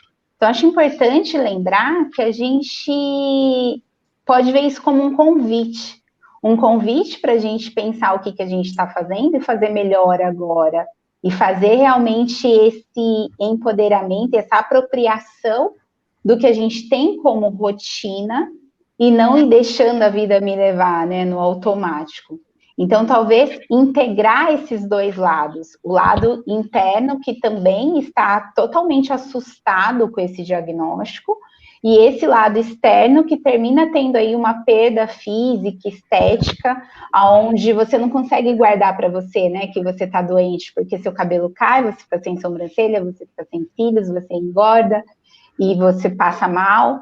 Então, termina sendo um desafio, e talvez o ponto principal para você conseguir enfrentar esse desafio externo seja você se autoconhecendo e você se fortalecendo por dentro. Então, temos aí muitas terapias, muitas práticas integrativas, e é isso que talvez vá ali acompanhar você por algum momento, para que depois você consiga chamar essa rede de apoio, as pessoas que estão perto, seu companheiro, sua família, seus amigos, para estarem ali no seu lado nesse novo desafio. Então, a gente também tem aí perucas, lenços, né? Hoje em dia, tem muita gente que escolhe cortar o cabelo e ficar com o cabelo. Há 2 anos atrás, eu estava com o cabelo super curtinho, e escolhem fazer desse desafio uma escolha estética diferente do que estava acostumado, mas é muito difícil porque a gente vem nesse automático, então sair desse automático é bastante complicado. Muito bom, muito bom. Agora, mais uma pergunta para você, Pri. Quais são as dicas que você oferece para companheiros e companheiras de pacientes com câncer de mama? Eu vejo 2 grandes desafios nesse aspecto, Paty. Tanto a necessidade de acolher essa companheira, quanto a necessidade de ser acolhido. E essa segunda, a primeira necessidade, a gente não sabe fazer, né? Que a gente vai fazer do nosso jeito. No livro da gratidão, eu falo muito da gratidão concreta e da conectiva, e segue mais ou menos essa linha. Na gratidão concreta, é a gratidão que você faz com a linguagem do amor que faz sentido para você, o jeito que você sabe demonstrar. E a conectiva é daquele jeito que a outra pessoa vai entender, que a outra pessoa vai gostar, que a outra pessoa vai aceitar. E nesse processo de acolhimento, muitas vezes, por exemplo, você vai querer resolver o problema da outra pessoa. E muitas vezes esse problema não vai ser nem tão fácil para o médico, para o cirurgião, para o oncologista estar ajudando esse caminhar, esse desafio, quanto mais para esse companheiro que muito raramente tinha pensado nessa possibilidade. Então, para ele acolher a companheira é um grande desafio, porque ele não sabe lidar com ele está vendo a companheira também não sabendo lidar com aquilo, e vira uma salada de fruta. E no decorrer desse tratamento, é um grande desafio a gente acolher também esse companheiro, acolher também essa rede de apoio, porque muitas vezes a gente liga e pergunta, né? Como é que você tá? Como que foi a sessão de quimioterapia, de radioterapia e tal? Mas e essa outra pessoa do lado que tá vendo você ali com todo esse mal-estar, com todos esses novos desafios? Essa pessoa também precisa ser acolhida, ela também foi retirada bruscamente desse automatismo do dia a dia, e ela também vai precisar fazer muitos ajustes na sua vida diária. O que eu sugiro? Que tanto seja priorizado e valorizado pequenos novos hábitos, como o Dr. Gilberto falou no começo, da saúde, a gente pode gerar novos hábitos de saúde que talvez a gente não tenha parado para pensar. Então, tanto a atividade física como a nutrição como um todo, lembrando que a nutrição não é só o que a gente come, não é só o alimento que a gente coloca para dentro do corpo, mas também o que a gente lê, o que a gente ouve, o que a gente vê, né? Então, o que a gente está nutrindo aí, não só o nosso corpo físico, mas o nosso corpo mental, o nosso corpo emocional, o nosso corpo espiritual também. Então, acho muito importante que o casal enfrente isso dessa maneira de parceria e de conectividade, lembrando que não é responsabilidade desse companheiro resolver esse desafio, mas é uma escolha e uma oportunidade para que os dois cresçam, que ele esteja ali do lado, que ele aprenda junto e que ele acolha. E esse acolher, às vezes, é só um colo, é só um carinho, é só um cafuné, é só um vou fazer junto, que às vezes está muito ao alcance, mas a gente mergulha naquele problema, mergulha naquele desafio e acha que tem que resolver, e termina não fazendo nem esses pequenos hábitos que estão ao nosso alcance. Então, o grande convite é esse: gerem pequenos hábitos de felicidade, retomem o que, em algum momento vocês pararam de fazer juntos e que te traziam todo esse prazer e toda essa satisfação. Eu acho que é uma forma bastante interessante e alcançável aí de aumentar essa conectividade do casal e essa empatia do companheiro que sofre junto. Muito bom, Pri. Sensacional. Sensacional. Muito. Doutor, mais uma perguntinha. Agora a gente aborda uma questão também um pouco delicada, que é a sexualidade. O que se altera com o câncer de mama em relação a esse assunto, que também é bastante sério, né? Patrícia, é importante, assim, em cima, inclusive, do que a Pri comentou, o câncer de mama, ele tem uma característica especial, assim, é uma doença muito complicada, porque acaba atingindo a mulher em aspectos múltiplos, né, e o próprio tratamento, às vezes, que é necessário para aumentar a chance dela ficar curada, também não ajuda, e nesse ponto acaba esbarrando na sexualidade. Então, a gente está falando de uma doença num órgão feminino tão importante quanto a mama. Muitas vezes, é claro que a gente fala da cirurgia plástica e tudo mais, olha, vai fazer uma mastectomia com a reparadora, mas não é a mesma coisa.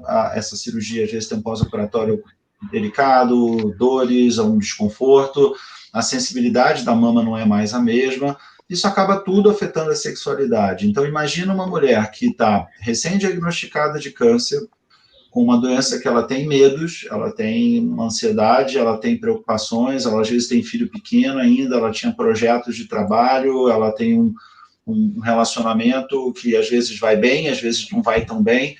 No meio dessa situação cai uma bomba como um diagnóstico de câncer de mama, ela tem que operar, ela às vezes fica sem o peito, ou está com o peito dolorido, sensível, operado. Ao mesmo tempo, ela tem que fazer um tratamento de quimioterapia.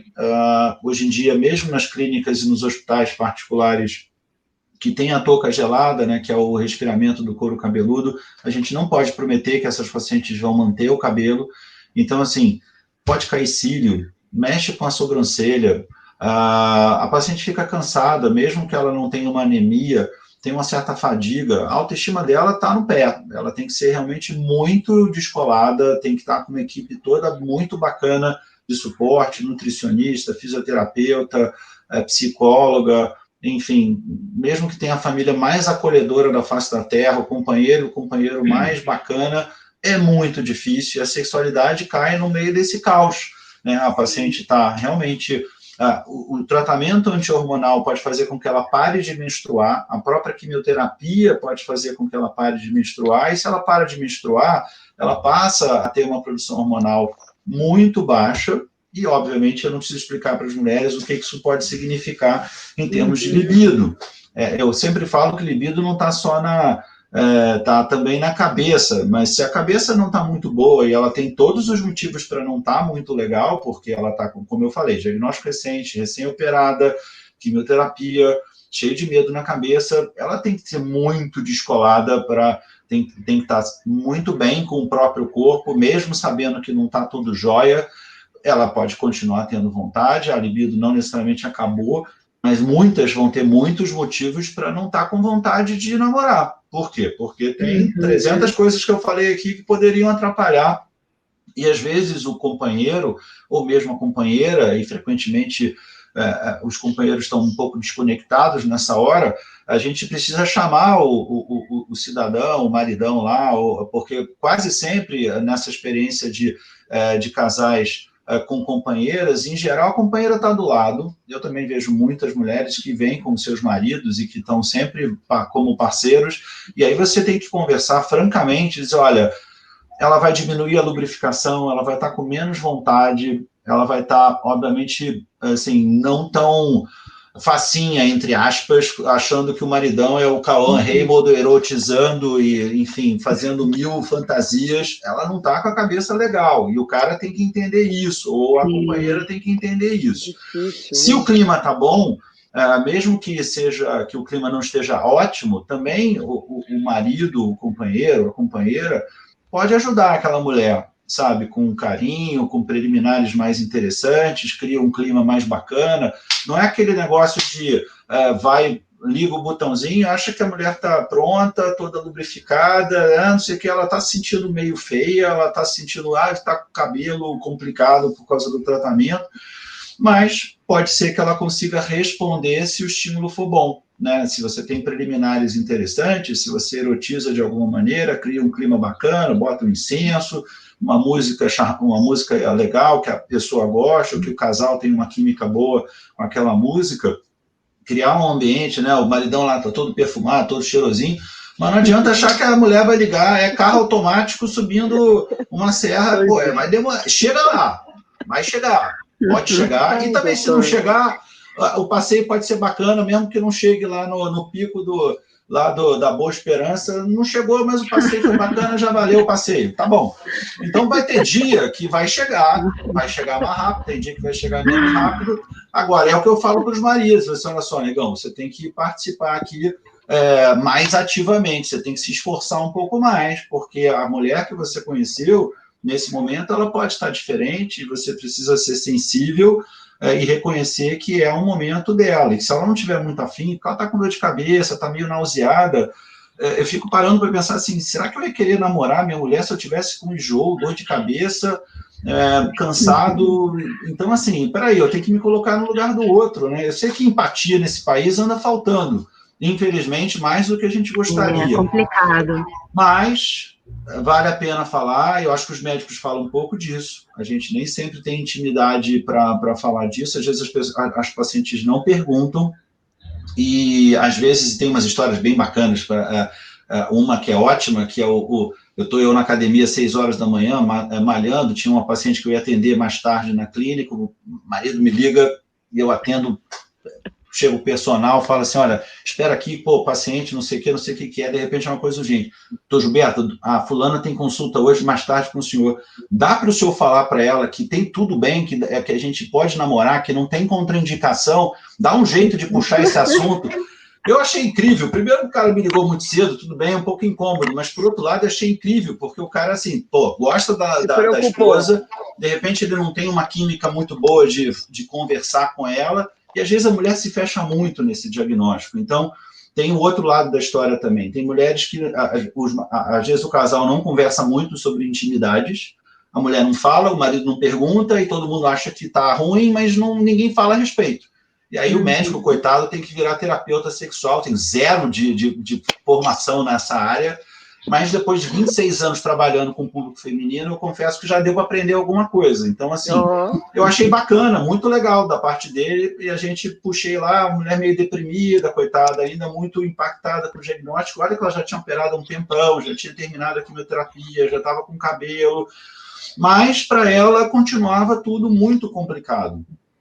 E o marido não se sentiu à vontade para conversar com a mulher. Aí pediu ajuda do médico, para o médico puxar o papo para ver se...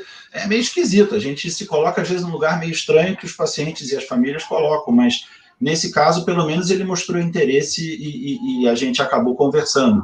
Mas, assim, as pessoas conversam um pouco sobre isso, os médicos também não falam muito sobre isso, o paciente às vezes não se sente muito à vontade, às vezes vai falar um pouco disso com o ginecologista, mas com um oncologista, às vezes esse assunto fica em segundo plano, mas a gente tem que falar, e as mulheres têm que perder a vergonha de falar sobre isso. Vai falar com quem? Com o porteiro do consultório? Não vai, né? Vai falar com quem? Vai falar com o médico.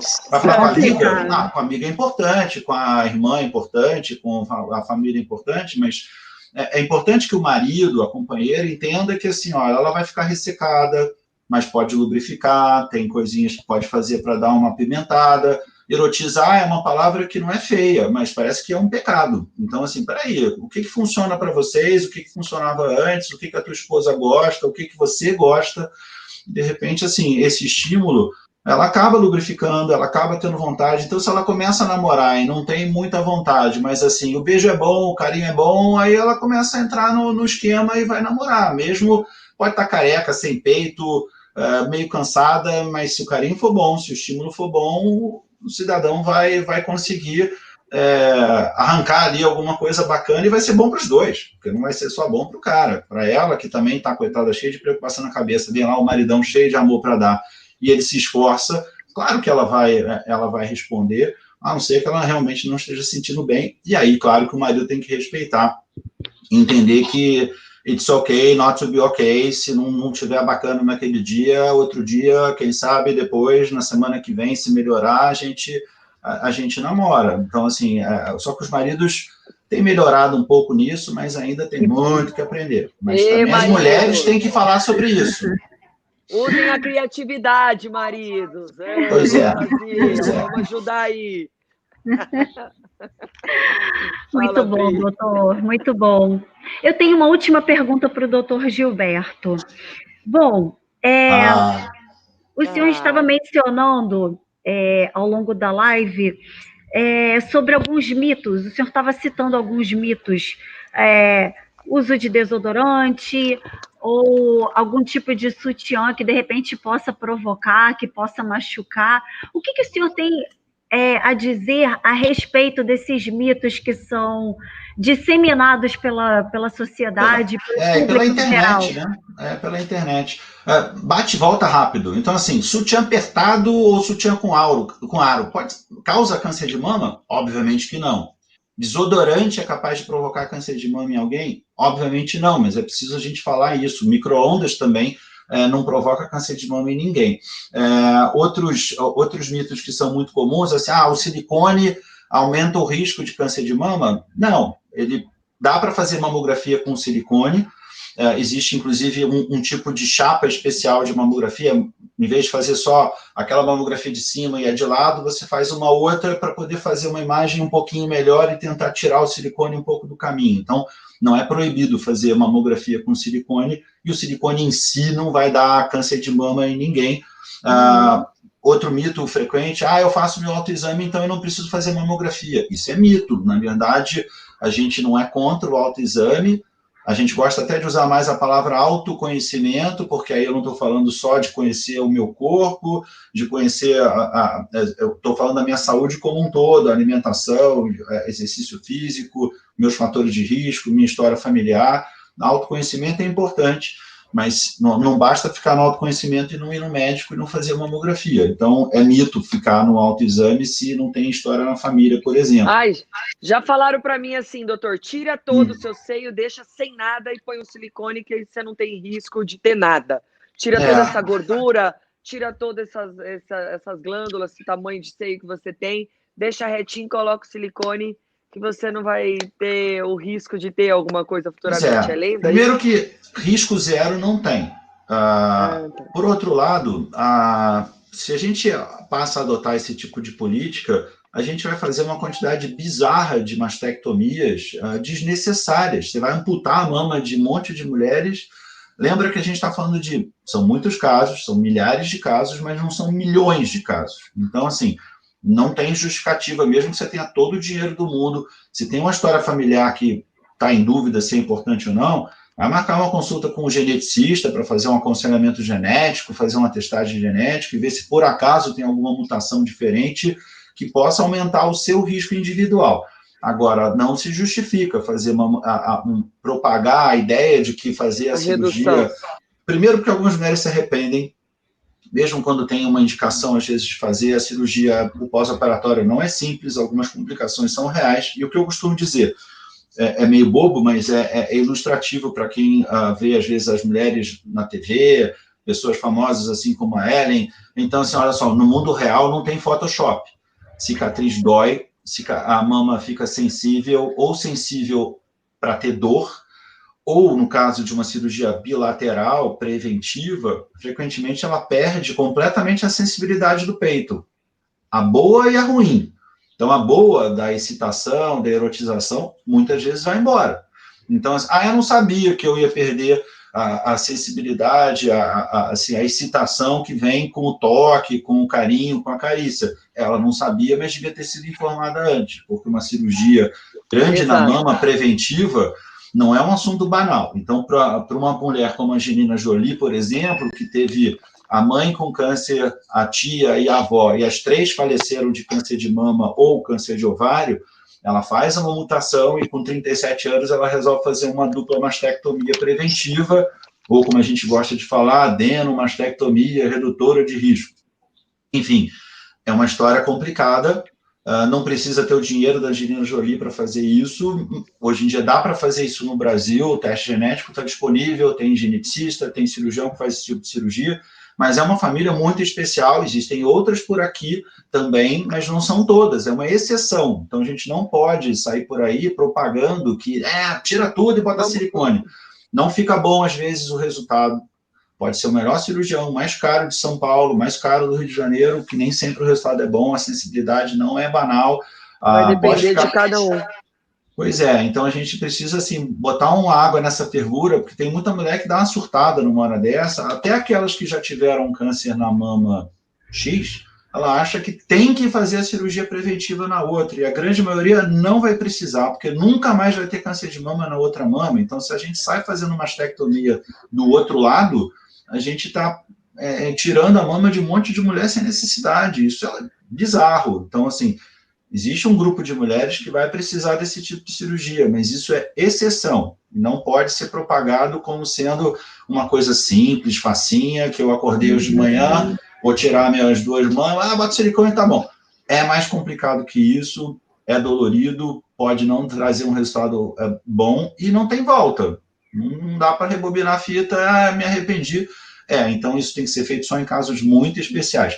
Para você ter uma ideia, em países desenvolvidos, um aconselhamento genético que é feito, mesmo com pacientes mutadas, essas pacientes passam por psicólogo, pelo cirurgião plástico, pelo oncologista mais de uma vez, pelo geneticista, pelo cirurgião da mama. Aí ela disse assim, quero fazer. Aí, tá bom, então a senhora volta daqui a 6 meses e a gente vai refazer a sua avaliação e a gente vai ver se a senhora vai se qualificar para fazer a cirurgia. Parece que é uma maldade, mas no fundo, assim, quando a paciente está no furacão do diagnóstico, se eu mandar ela plantar bananeira, tem paciente que planta bananeira e nem me pergunta por quê. Então, na hora do sufoco, se arrancar as 2, ela vai pegar dinheiro emprestado, porque o cirurgião vai fazer a cirurgia por fora, isso está tudo errado. Entendi. Então, nesses países desenvolvidos, onde tem uma medicina mais organizada, socializada e às vezes pública, o paciente tem que voltar 6 meses depois, porque a paciente muda de ideia.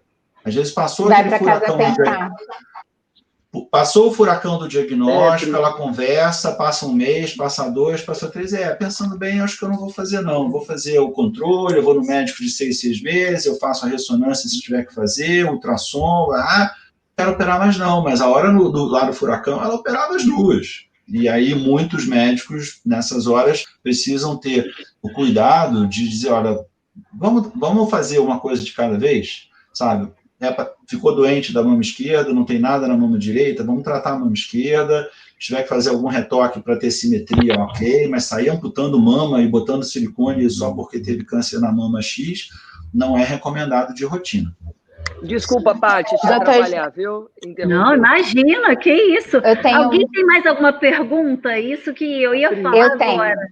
Vai, Pri, vamos lá. Doutor Gilberto, pode pincelar para mim um pouquinho sobre o diagnóstico precoce em mulheres de uma faixa etária menor, que ainda não são mães, essa indicação de congelamento de óvulos, como funciona isso, quanto é indicado, quanto realmente, após todo o processo de quimioterapia, essa mulher fica infértil? Como que funciona isso?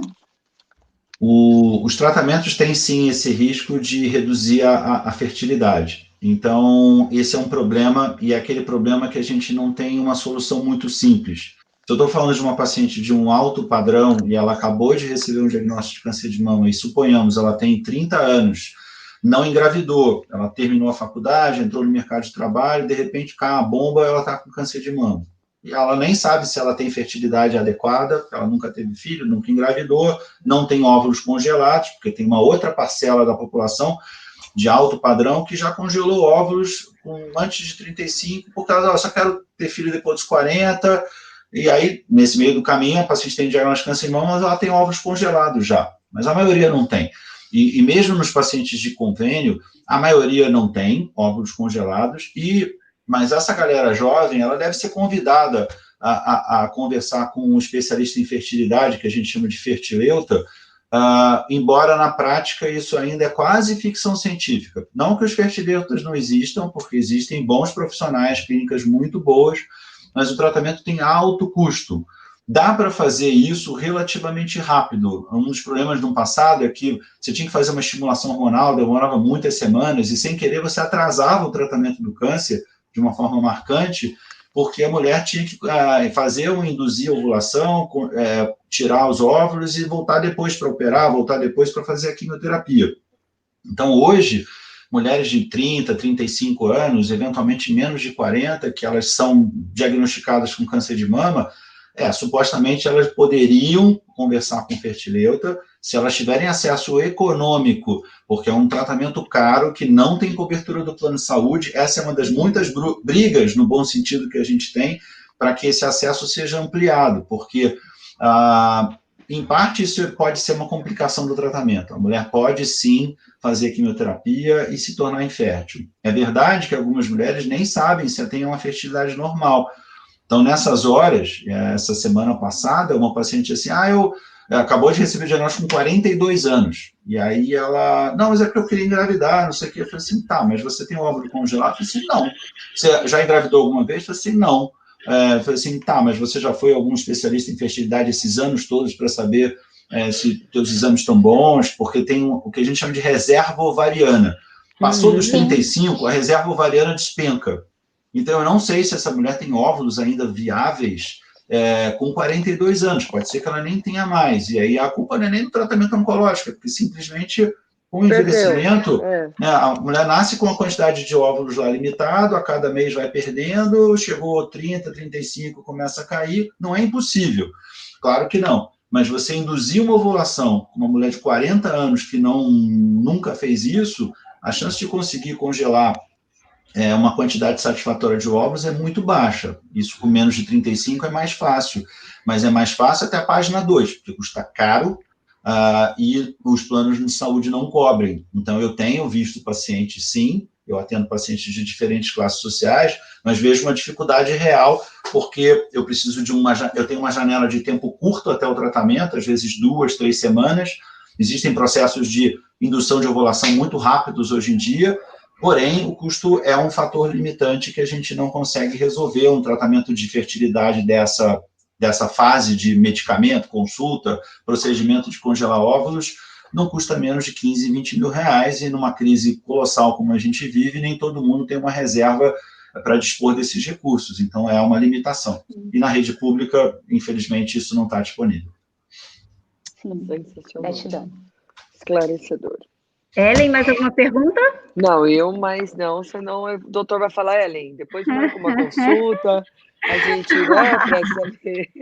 Nossa, mas eu achei a explicação do doutor assim, doutor, sensacional. Muito obrigada, viu, pelo seu carinho e competência. Obrigado aí pela oportunidade. Não sei, estou à disposição, sei que a gente já estourou o horário, mas estouramos por uma boa causa. Mas está muito bom, sim, né? Muito nobre, está incrível e passando muito rápido. Passou muito. Muito. Eu, inclusive, gostaria de aproveitar para falar para a nossa audiência o seguinte: além de agradecer por todos vocês estarem conosco aqui nesse momento, Dizer que o link para inscrição para o sorteio está no chat. Gostaria de pedir para cada um dos participantes deixar uma mensagem final para a gente fazer o nosso próximo sorteio. Doutor Gilberto, pode começar, por favor? Bom, eu só agradecer o carinho de vocês aí, a paciência e as perguntas que são muito oportunas. Acho que nesse momento ainda complicado de pandemia, a gente precisa lembrar que não dá para esperar para depois da vacina procurar o ginecologista para fazer o exame de rotina. Já tem 40 anos, nunca fez mamografia, conversa com o ginecologista, faz o exame. As clínicas hoje em dia estão bem organizadas na questão do Covid, dá para fazer a consulta com segurança, dá para fazer a consulta, o exame também com segurança, não empurra isso para o ano que vem. Outubro está acabando, mas o ano não acabou. Então, se a tua consulta está atrasada, ainda dá tempo de ir no médico esse ano, ainda dá tempo de fazer mamografia. Se tiver doente, é importante ter uma luz de que tem muita coisa para fazer de tratamento e que as perspectivas de controle, né, de cura, são realmente muito boas. Tá bom? E obrigado mais uma vez pela oportunidade. Muito obrigada, doutor. Foi maravilhoso. Ellen, e aí? O que você tem para falar para a gente, para os seus fãs, para a nossa audiência? Que eu não quero ir embora, que eu não quero desligar, quero ficar aqui, não quero acabar, doutor. Vamos continuar, né, Pri? Não quero ir embora, né, Pri? Daqui a pouco a gente tem muita coisa para a gente conversar ainda. A gente vai rivalizar com os sertanejos que fazem live de 12 horas, 24 horas, não sei o quê. Aí pede iFood, começa a vir comida, bebida e tal, porque é sexta-feira, né? Sexta-feira, ninguém faz nada amanhã, eu gravo. Olha, eu tô trabalhando todo sábado lá, gravando no SBT. Meu outubro não acabou, amanhã tem aula para dar, de manhã tem evento, então assim... Todos ocupados amanhã, ocupando a mente, né? Passando um pouquinho, ajudando o próximo. Eu queria muito agradecer... não quero dar tchau ainda, mas falar para os meus fãs, meus amigos, as pessoas que estão nos assistindo, que os cuidados não são só em outubro, como o doutor disse, gente. Tem que se cuidar o ano inteiro, na prevenção, no autoexame, né? Procurar se cuidar de verdade, não ter medo do autoexame, não tenham medo. É fazer sim, por mais... Claro que dor é relativo, né? A Pri falou que sentiu, eu já não senti na minha mamografia, não senti dor. Eu até fiquei com aquele medo, ai meu Deus, vou sentir dor, todo mundo colocando pilha, que vai doer, né? Mas não doeu, não sei, dor é relativa, não sou parâmetro. Muitos dos meus amigos médicos, minha doutora, Renata, fala, você não, né, assim, não é tão sensível, não tem tanta sensibilidade com dor. Então isso é relativo, mas acima de tudo é não ter medo de fazer, é se cuidar. O autoexame, não importa se é outubro, claro que é o mês da conscientização, mas é outubro, é novembro, é dezembro, é janeiro, não importa. É se cuidar acima de tudo e não ter medo. E se alguém tiver mais alguma dúvida, me mandem um direct, mande para o doutor também, que ele vai responder, para a Pri e para a Paty, que é essa pessoa sensacional, inteligente, incrível, que teve essa de estar aqui com a gente, reunir todos nós, que ela estava toda ansiosa, mas na verdade todo mundo aqui já está todo mundo íntimo, né? Todo mundo já quase marcando, né, um almoço. Desculpa a brincadeira, alguma de máscara. De máscara, claro, com muito cuidado. Se puder ser esse almoço mais para o final do ano, né? O ano que vem a gente também agradece. Muito bom.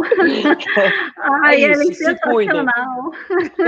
Se cuidem, gente. Façam o autoexame. A gente está aqui para conscientizar vocês. Se precisarem de ajuda, mandem direct para a gente, que a gente ajuda com uma palavra, de alguma forma. Né? O conselho também fosse com bom, certeza. A gente não pode ficar pregando aqui, mas se a gente puder ajudar de alguma forma, né, doutor? Estamos todos aqui nas redes sociais para ajudar vocês. E com esse objetivo. Muito bom, muito maravilhoso, Ellen, muito obrigada. Imagina, não tem que agradecer, te adoro muito, achei sensacional, vou estar aqui sempre. E adorei muito conhecer o doutor, a Priscila também, sensacional, Pri. Muito obrigada pelas palavras, eu adorei. E todas as dicas do doutor, toda conscientização, essa experiência que o doutor passou para a gente, tudo que ele vivenciou, tudo que ele pode passar de alguma forma, eu adorei. Ficou muito esclarecedor para mim, viu, doutor? de verdade. Obrigado. Muito bom, muito bom. E aí, Pri, é a sua vez. Vamos lá. Eu vou repetir o que a Ellen falou, também não quero ir embora, passou rápido, adorei. É bom, né? Porque a gente troca, mas a gente sempre aprende muito, né? Pelo máximo que a gente esteja aí na área e esteja acompanhando, a gente aprende muito com essa troca. Eu é que estou aprendendo com todos vocês aqui, gente, porque eu estou aqui, ó, só aprendendo com você, com o doutor, com a Pri, com o doutor e com a Paty. Obrigada de coração. Muito bom. Eu também agradeço de coração, Paty, pelo convite, Ricardo, o Gilberto, a Ellen, gratidão todo mundo, aos amigos, à audiência que pôde comparecer, que pôde aprender um pouquinho, que pôde convidar outras pessoas. Acho que a gente precisa muito desmistificar, né? A gente fica com tanto medo e a gente termina não falando sobre o assunto. Se a gente falar sobre o assunto, a gente entende um pouquinho mais, previne tendo uma rotina aí mais saudável, ou diagnostica o quanto antes para poder aí usar toda a tecnologia a nosso favor para estar tratando. Então, eu acredito que a gente acorda de manhã, a gente levanta, né, com o presente do dia, né? E o que a gente vai fazer com esse dia é a gente que decide. Então, eu acho que quando a gente não tem escolha, quando a gente recebe um diagnóstico tão desafiador como o câncer, a gente ainda assim pode se levantar de novo no dia seguinte, na manhã seguinte, aceitar esse desafio e se agarrar à chance de viver, aproveitando assim o máximo, com o máximo de presença todo o tempo, porque na verdade a gente, com ou sem diagnóstico, acho que o isolamento social prolongado veio para ensinar isso para a gente, né? A gente não tem certeza nenhuma do amanhã. Então, com ou sem diagnóstico, a gente precisa fazer o melhor e viver intensamente o dia de hoje. Então, já que a gente não tem garantia nenhuma, não tenham medo de morrer. Tenham medo de não ter vivido. E o que precisar, conta com a gente. Vocês não estão sozinhos. Acho que ninguém está sozinho. Muito bom, muito bom. Gratidão. Maravilhoso. Sem se emocionar aqui, dona Ellen. Vamos segurar. Pode emocionar, sim. Pode emocionar, sim. Não, Pode. Não. Muito bom, pessoal. Agora, bom, eu vou partir para os meus agradecimentos também, não posso deixar de fazer. Dizer, em primeiro lugar, que a vida é um verdadeiro presente e a gente precisa muito preservá-la e a gente precisa muito se cuidar. Em primeiro lugar, agradecer vocês três por terem estado aqui comigo durante esse tempo, durante essa live, por terem dividido os conhecimentos, as experiências. Foi uma experiência realmente diferenciada para mim. Posso dizer que bastante emocionante, bastante tocante também, porque, afinal de contas, a gente acaba se colocando muito no lugar do outro. Eu, em particular, passei por situações de câncer dentro da minha casa e posso dizer que é duríssimo, duríssimo passar por isso. É muito duro fazer esse tipo de acompanhamento. Bom, eu fiz algumas anotações aqui também. Eu tenho que ter uma cola para não deixar de agradecer algumas pessoas muito importantes que fizeram também essa live acontecer. Ricardo Esti, da agência RAF Comunicação. Ricardo, beijo. Muito bom. Equipe incrível de pós-vendas Mideia Carrier. Milena, Morgana, Serginho e o Jairo. Aos meus amigos também da Mideia Carrier, João Daniel Oliveira, o Lucas Cruz, o Rafa Costa, Sandrinha Dourado, Mugrabe, o Chico, o Ismael e a Tainara. Não posso deixar de agradecer também ao Michel Kneit e a Soraya Dyer, muito especiais nesse processo. Essa live foi um verdadeiro presente para mim, presente mesmo de aniversário, foi sensacional, estou muito feliz por estar participando dela. E eu dedico essa live a duas pessoas muito especiais na minha vida. A minha avó, Olinda Acker, E a minha avó falecida, Lair Gago, infelizmente eu a perdi por um câncer muito, muito agressivo. Então, eu dedico essa live a elas duas. Bom, vamos partir para o nosso sorteio, né? Pessoal, vamos lá. A gente agora vai fazer o sorteio do micro-ondas. Vamos? Bora, pessoal de casa. Bora! Pessoal Boa aqui nas sorte! redes. Agora é Vamos hora do lá. micro-ondas. Pode mandar para cá. Gente, acredita, hein? Manda boa vibração. Fala, eu vou ser sorteado. Vai dar meu nome. Vamos ver quem vai levar o micro-ondas. Vamos lá, já tá na ver. agulha aqui, hein, gente? Todo mundo cruzando os dedinhos. Vamos que vamos. lá. Boa sorte! E foi. Foi quem é? Vamos descobrir agora. Quem é o sortudo? Walter Mike da Silva Evangelista. Parabéns, Acaba Walter! de levar o micro-ondas. Parabéns! Muito Parabéns, bom. Walter. Um beijo. Muito bom. E vamos ao grande prêmio da noite, né, galera? E aí? Bora. Quem será que vai ganhar o aspirador? Não O é. aspirador robô, não é um aspirador qualquer, gente. É um robô. Não é um aspirador qualquer. Última geração da minha ideia, gente. Olha, sensacional ganhar esse Maravilhoso. robôzinho. Vamos lá? Vamos ver. Que rufem os tambores. Eu faço aqui. Bora. 1, 2, 3 e... Vamos lá. De perto. Foi. Cadê? Vamos ver quem vai levar o aspirador. foi. Vamos Quem será ver. o sortudo ou a sortuda? Tchararara. Oh! Olha os homens! Parabéns! Justiça seja feita. Os homens estão arrasando aqui no sorteio. Muito bom. Olha muito só, bom. parabéns! Marco Antônio. Parabéns, Marco. Muito bom. Depois manda no direct pra gente, Marco, como é a experiência com o aspirador robô. Nossa, sensacional. Manda pra gente lá, filma lá, porque eu nunca vi um de perto. Eu tô ainda Aos premiados, né? Aos premiados, quando eles receberem os seus prêmios de sorteio, Presente. marquem a gente no Instagram, né? Isso! Pra gente ver, muito bem. Saber que vocês ganharam, ó. O meu Instagram já tá aqui. Deixa eu ver se eu consigo apontar.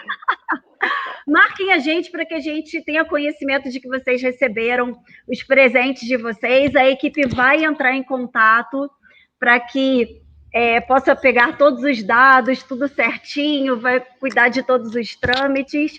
E é isso aí, pessoal. Quase 2 horas de live, passou voando.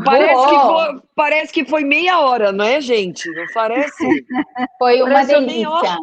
Delícia. Bom. Vamos começar a pensar se não podemos fazer 4 horas de live. Mentira, aí o doutor vai falar. Que é isso? Não, mas a gente Tá já louca? pode pensar em marcar a próxima. E qualquer que seja a meta, dobra a meta, que não tem problema. Se a meta for 2 horas, dobra a meta. A gente dobra. A live era para ser de 1 hora, fomos pro dobro. Aqui, ó, 2 horas de live. Pati, aqui é entrega de qualidade, galera. Aqui ama o que faz. Cada um dessas pessoas que estão aqui, gente, hoje, falando com todos vocês, ama o que faz. Ama. Ai, Pri, para, senão eu já começo a chorar, olhar para a cara da Priscila aqui falando, já toda emotiva. Eu quase não sou. A gente ama o que faz. Foi um prazer de verdade estar com a Pri Augusta, com o doutor Gilberto Amorim. Muito obrigada de coração. E você, né? Nem preciso falar, né, Paty, a cara? Ó, demais. Querido. E eu aqui, Ellen Ganzaroli, para vocês. Muito bom, gente. Obrigado. Olha, eu vou, só para finalizar, dizer que eu estava dando uma olhada breve no chat. Eu vi que a audiência relatou experiências pessoais, relatou que está dando suporte a algumas pessoas que estão atravessando algum tipo de tratamento como semelhante que nós relatamos aqui. Então, muita força para vocês. Muito obrigada por terem compartilhado todas essas experiências conosco, que foram fundamentais. Afinal de contas, é uma troca e é uma troca riquíssima. Muito obrigada mais uma vez. E muito boa noite a todos. Uma boa Obrigado. noite. Que um bom lindo, final de semana. gratidão. Prazer, viu? Valeu. Boa bom noite, final de gratidão, prazer. semana Obrigado. para vocês. Foi lindo. E se cuidem, hein? Tchau, tchau. Tchau. Tchau, tchau. Um prazer, gratidão. Tchau, Pri. Tchau, Paty. Tchau, doutor. Tchau. Tchau, valeu. Boa noite. Amigos.